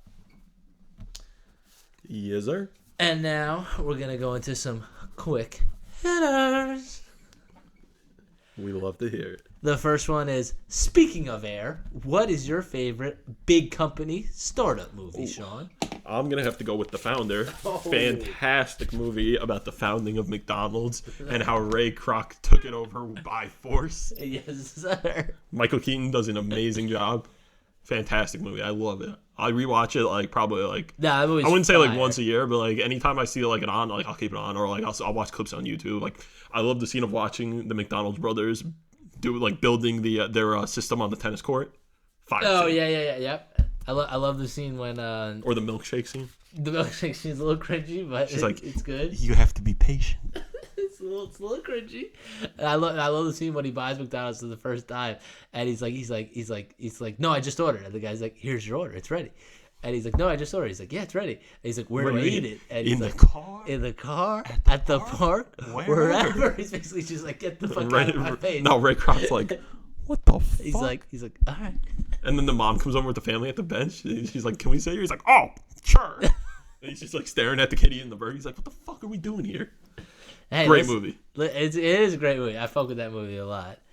So my this is an easy question for me. The Social Network is easily the pick for me, as I consider it to be not only a personal all-time favorite, but I think it's one of the best movies ever made. David Fincher directed it. Aaron Sorkin wrote it. Jesse Eisenberg is the absolute perfect casting as Mark Zuckerberg. Every part of that movie is so well acted, so well written, so captivating, so true to the real story, for the most part, of how Facebook was founded and the numerous lawsuits that resulted because of its founding, and who should actually get credit for it. And yeah, like, if you haven't seen that movie, as I've said multiple times on this podcast, you're just missing out. And now we go on to the next quick hitter. I was just gonna say some honorable mentions for startups. I would say Steve Jobs, which is also written by my boy Aaron Sorkin. I had The Founder, The Wolf of Wall Street, Moneyball, which is similar vibes to Air because it's the business side of sports, Boiler Room, Jerry Maguire, another sports one, and The Greatest Showman. So those are just some fun honorable mentions. Great startup company for PT Barnum. PT Barnum, baby. Yes, sir. All right, now I've got another one for Sean. Who is your favorite pro athlete of all time and why? Because we're speaking of Air. We've got MJ, but who's your favorite pro athlete? Any sport. This is tough because we got a lot. When I'm thinking of like my favorite players on my favorite teams, like over the courses of the years, like we got Melo on the Knicks. Melo. Oh, we got Eli from the Giants. Eli. But I'm gonna have to go with this is probably my main reason is because like he's the first like athlete I ever just remember like liking, just like remember knowing like from such a young age. It's got to be Derek Jeter on the Yankees. Just like when in my opinion, when I think of the Yankees, like from any time period, like even now, like yeah, we got Aaron Judge now and stuff, but like definitely got Judge. When you think about the Yankees, like the first thing to cut, like if someone was like, I'm gonna give you a team, I just want you to name the first thing you think of. Not even the first player, just the first thing. For the Yankees, I'd probably just say Jeter. No, I hear like he's just like such like an iconic guy. Like he when played like the majority of your lifetime, so yeah, like, it makes and sense. like he's just like when you see him like even like after he retired off the field, like he just seems like such a nice guy, like down to earth. Like you don't see like a lot of like beef happening with him, granted besides like the stuff he had going on with A-Rod when he first got put on the Yankees and like all that, and then when A-Rod got put on the Yankees, all the women he slept with that he had to give gifts to. No, it's so fine. We don't gotta talk about that. So they wouldn't leak it to the media. This is my favorite. Listen, no, I give him more respect because of that. I'm not saying it as a blemish, but some people would see. He's got a wife now and kids. A very hot wife. He's happy and some daughters. Yeah, so. we're chilling. Yeah, so. It was all in the past. Yeah. But no, I don't think his image is as perfect as people make it out to be. That's all I'm saying. I'm not saying he's perfect. No athlete is. Like, we said earlier, especially like nobody's perfect, spotlight. but like I said, I just think he's such like when you do see him in like the majority of stuff, like he's such like a down to earth guy, and like I also have the basis of like I know there was a guy that my dad used to work with like back in the day who is like one of Jeter's, like I'm not even joking, like one of his best friends. Like Jeter used to give him tickets to games like when he was hitting his that's fire. When he was hitting his 3,000th home run. 3,000th hit, which was or hit. I'm sorry. Crazy hit. Yeah, it was the home run. That's why. Yeah. I just remember like we were watching. I predicted that. I wish I could have bet on that back then. I wish I could have too. Because you could be like result. I would put home run. we were watching the game and I remember just like. First of all, like the crowd was electric. Like that's one of the other things. Just Jeter, the way he played, like just made people like electric. But like I said, just like being like such a good guy, like the guy he gave that guy tickets to every single game until he got the hit, and he still gave him afterwards. But like I just remember the screen cut, and my dad was like, "Oh yeah, that's the guy I work with." Like, and he's just like he. It was one of those things where I just remember that guy saying something to my dad along the lines of like. He's like in the limelight, like he's like such like a big figure, like you would think like he wouldn't want to have like he wouldn't like why would he be friends with just like some random dude in New York, and like they just stayed close friends. Like I just think that was like cool. Respect. But who do you got? So me, it's Dwayne Wade, easily. D-Wade's a good one, very easily. Good one. Because he's top 3 at his position. He's the number 3 shooting guard of all time. It goes MJ, Kobe, then D Wade. Not James Harden. I will debate anyone on this any day of the week, any time of the year. D Wade, 3rd best shooting guard of all time. He stayed with his team who drafted him, won a ring there on his own in his third NBA season. Yes, did he have Shaq? Of course. Was it Shaq when he was at the prime or the best? No, it was not, okay? He had Shaq help him along, but Shaq gave D-Wade the reins to that team and said, hey, young buck, you're the stud here. You take over. And that's what D-Wade did. He had one of the best finals ever, averaged over 30 a game against the Dallas Mavericks in 2006, led them to that ring. That was only his third NBA season. Had one of the GOATs, like I said, the GOATs, not necessarily GOAT, LeBron, choose to play with him out of anyone else in the league. Won 2 more rings. He tried playing in his hometown, Chicago. Had to give it a try. It didn't work out. Then he returned to Miami and ended his career on a high note. Just one of the most storied careers. Like Sean was saying, seems like a genuinely good guy. He had to deal with his mom. He grew up in the South Side of Chicago in Robbins, Illinois, not in a rough neighborhood, and his mom actually went to prison for something involving drugs, and he had to help take care of his family. And he had to deal with a lot in his personal life, and he was able to overcome it, have a fantastic NBA career. I believe he's a fantastic commentator when they have him on TNT. He gives great insight to the game. Just was a super likable and respected guy around the league. I know Kobe and him had their battles. Kobe gave him a shit ton of respect, though, because D-Wade was one of those guys who got after it on both ends of the court. One of the best cutters of all time, and one of the best blockers for a guard all time. He was elite at picking off the passing lanes. He was elite in the clutch. I believe he's top 10 all time in buzzer beaters, which is a tremendous stat. Proving his clutchness, and just such a likable guy to me. Hard to find haters of him, but obviously there's some haters out there. But I will vehemently defend D-Wade any day of the week. I'm a huge D-Wade guy. Word. Now we've got our last quick hitter. If money was absolutely no option, what pair of sneakers would you cop?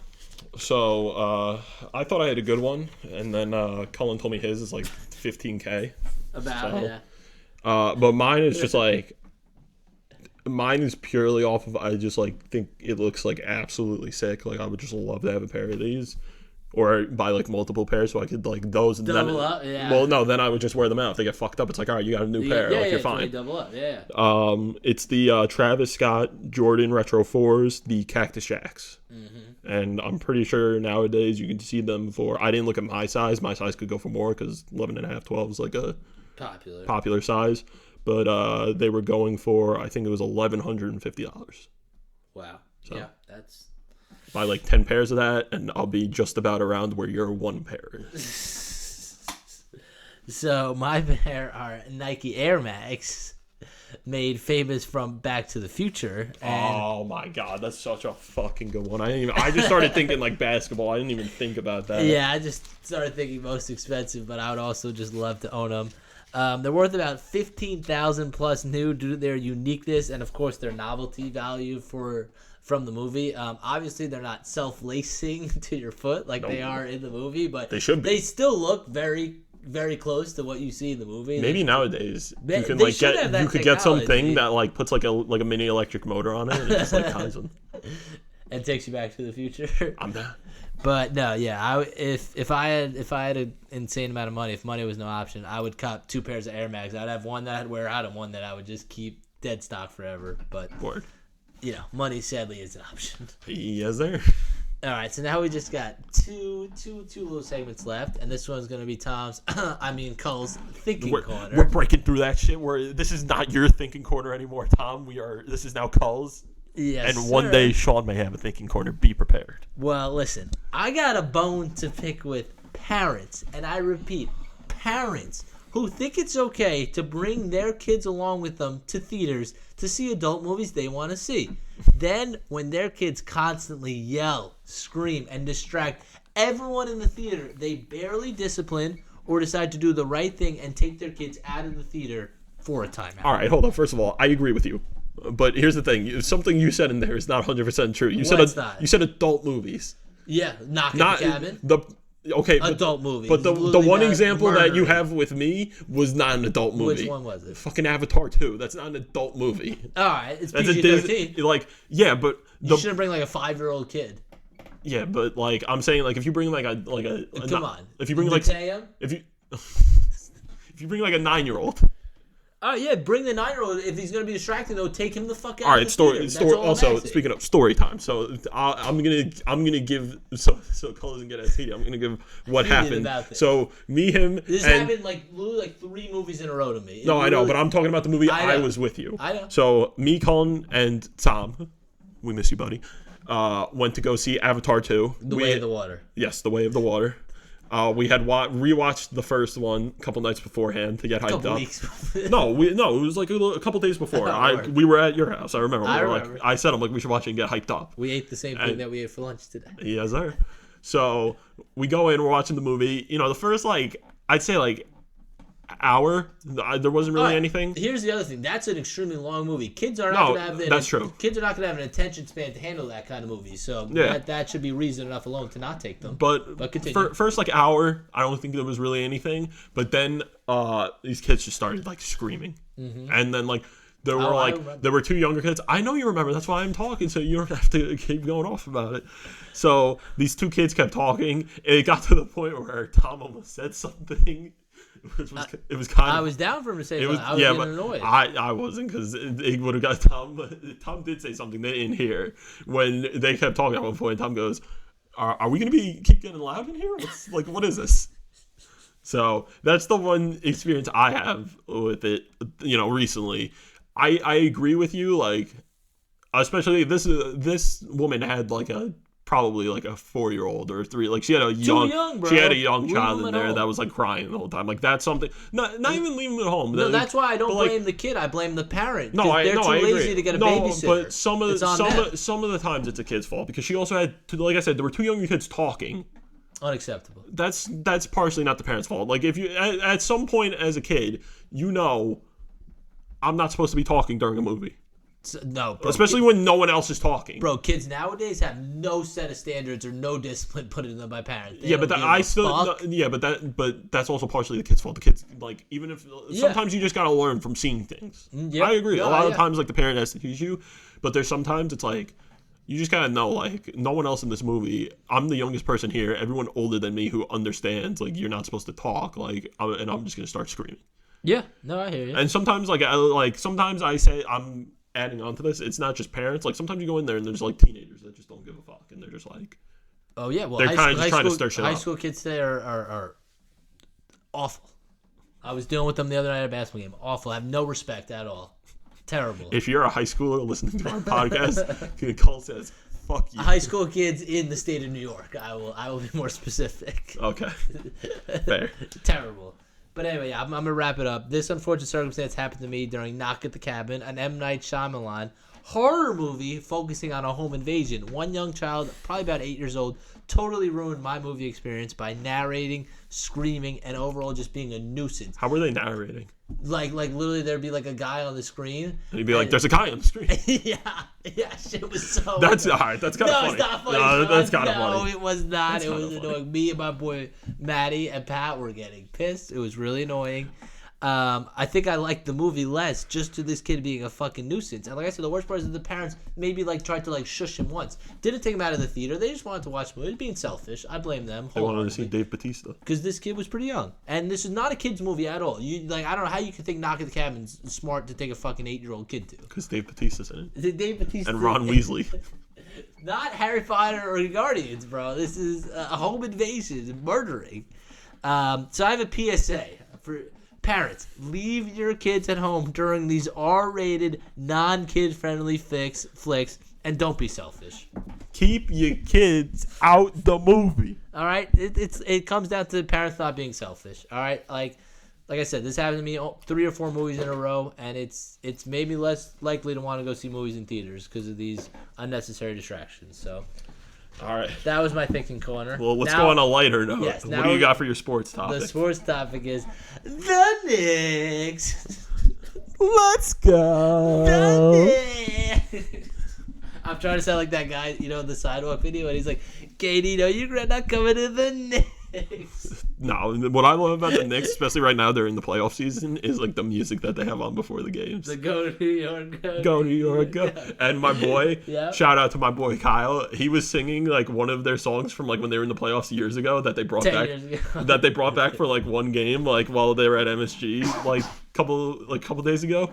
And he was like playing it while we were like sitting on PlayStation one day, and he got it stuck in my head, and we just started screaming it at people while we were playing Apex. Like we would just run up to people, and he would be like, "Go New York, go New York." But yeah, Knicks are doing fantastic this year. Let's start talking about the New York basketball Knicks, who are taking both New York and the basketball world by storm. So I wrote this right after the Cleveland series ended, but we're going to talk about the Heat series too. Yes. But going back to Cleveland, they outplayed, outmanned, out-hustled, out-rebounded, and pretty much dominated D. Mitch, D. Garland, Jared Allen, Evan Mobley, and the Cavs pretty easily as they won 4-1 in 5 games. I actually predicted that they'd win in 6. So they won in 5, respect to them. They took care of it easily. Brunson was balling out, dropping 20-plus in every game, outplaying superstar D. Mitch, who was tied to the Knicks, and who really only went off in one game. They kept him down. Mitch Robinson and Isaiah Hartenstein out-rebounded bigs Jared Allen and Evan Mobley, whereas newcomer and probably my favorite current Knick, Josh Hart and co., locked up D. Mitch. Was not the most ideal offensive series output in terms of shooting numbers and percentages, but they were nonetheless they nonetheless build off this win, and they have the momentum going into round 2. Round 2 is featuring a matchup with the red-hot Jimmy B, fresh off a 56-point and 42-point performance versus the Bucks, and the pretty deep and gritty Heat squad. That I will not underestimate this team, as it should be a much tougher series. But I predict the Knicks winning in 6. Now, my prediction is probably going to be Knicks in 7 based on how this series is going. They split the 2 games in New York. The Heat took game 1. The Knicks took game 2. I still think it could be 6. I think it still could be 6, and I put some money. I put some money on it that it's going to be 6. But how long is Jimmy out for? Do we know? He's probably going to play next game tomorrow. Yeah, he got fucking 4 days off to nurse his ankle injury. Yeah. It could be 6. It's going to be 6 or 7. It's not. It's Yeah. obvious. There's no shot. It's going to be 5. No shot. No. I totally agree. I think what's going to happen there's 2 more games in Miami, and then the next game goes to New York, and that's the minimum so far that it has to go.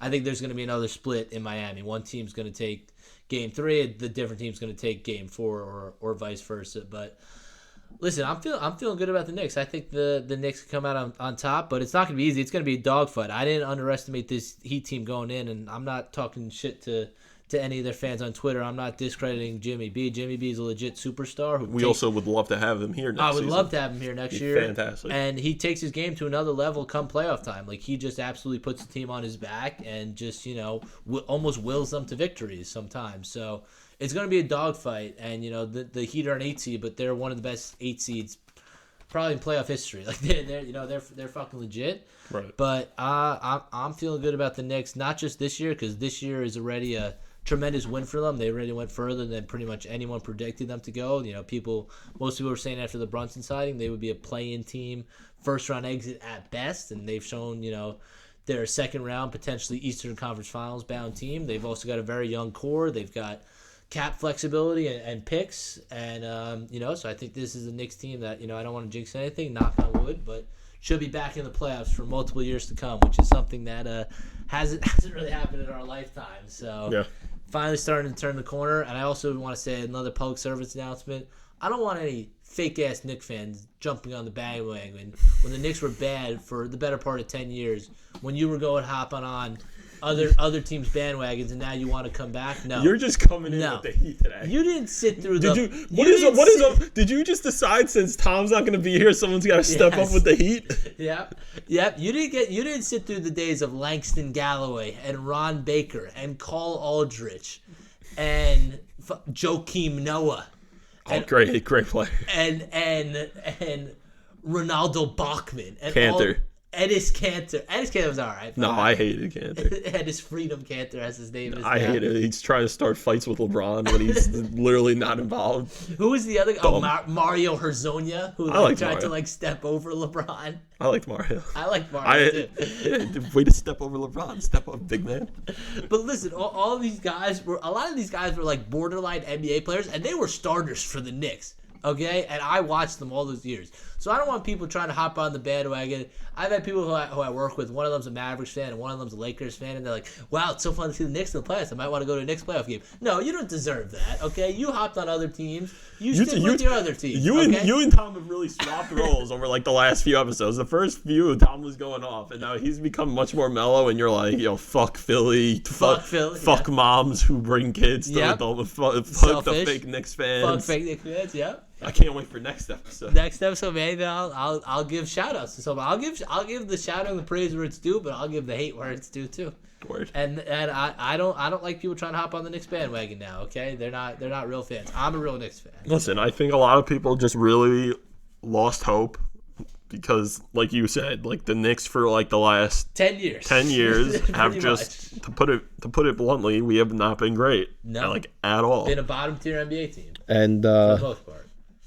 Last year we did somewhat decent, I'd say. Missed the playoffs, but yeah, and the year before we made and we did somewhat decent. Like we're taking baby steps, but yeah, this year we took a big step, winning a series, and huge. People are seeing that, and especially you're more leaning towards like the people our age. I think any what you would call fake fans, but people that are older than us are like the people that, like I said, like lost hope for that 10 years, and they're like, all right. I was a Knicks fan 10 years ago. I kind of gave up, and now they're coming back. No, listen, I'm saying, like, if you were a basketball fan and, like, say, like, you used to be a Knicks fan, or, like I said, if you're from New York and you chose another team, like plenty of fucking people from New York who choose Miami or choose Boston, you don't get to come and be happy that the Knicks are doing Choose Golden State? Yeah, choose Golden State, choose L.A., chose that. But I'm saying there's some people people who do what you just said. I'm talking more about our age. There's like older people that do what you just said because they're like I can see older people just being like I can't keep watching a team lose, like, and support that. Like, I have to see a team win. Right. And now that they're seeing their original team win, it's like coming back. Right. No, and that's fine. I would say also I kind of respect it for the people that aren't going for like rooting for the big deal. Like, if you're rooting for Golden State, like, you're rooting for Golden State because they're making the playoffs. Like, the Golden State's, like, not every year, but most years they're a pretty solid lock for the playoffs. Oh yeah. They're Milwaukee. Milwaukee's an easy lock for the playoffs. Yeah. Los Angeles is an easy lock. But like, if you're watching LA had its bad years too with the Knicks.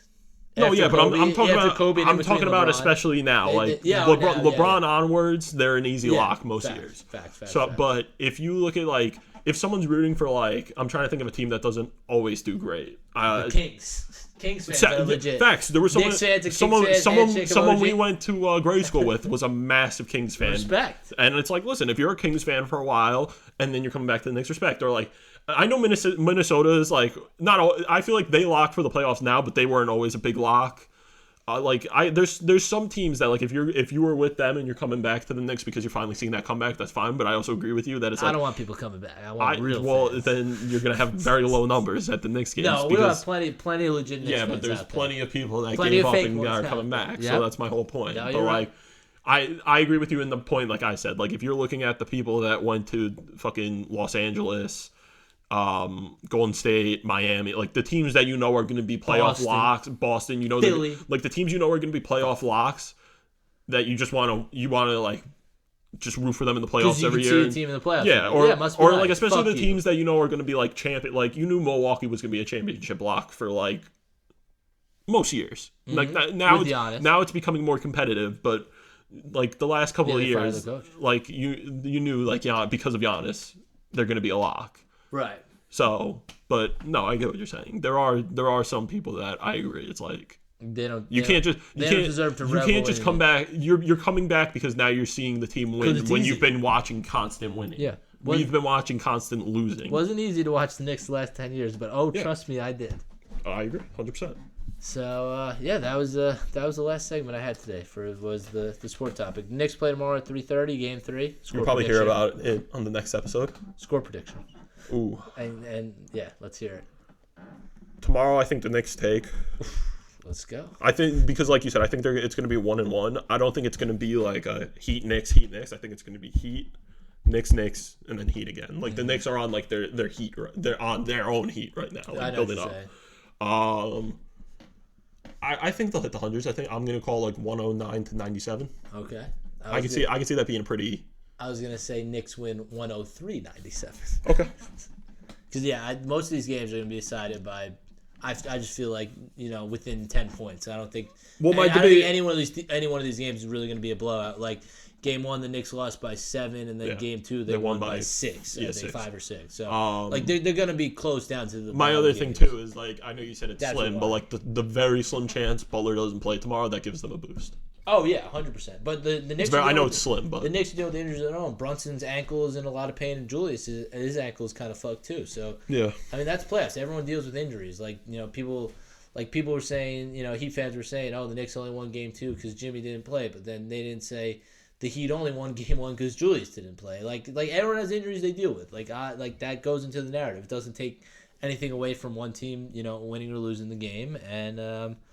We'll see what happens tomorrow, but definitely hoping for a Knicks win. We'll see. Let's go. But I think that wraps it up from me and Cole for first probably a few episodes of just me and him ripping the podcast. But we, like we said earlier, we hope the best for our boy Tom, and don't worry, he will be back very soon to drop his pipe bombs and bring the comedy back. Yeah, I'll drop some knowledge. Absolutely. But thank you guys for listening to another episode of Late to the Game. Don't be late to the next episode, and we will catch you guys next time. Peace.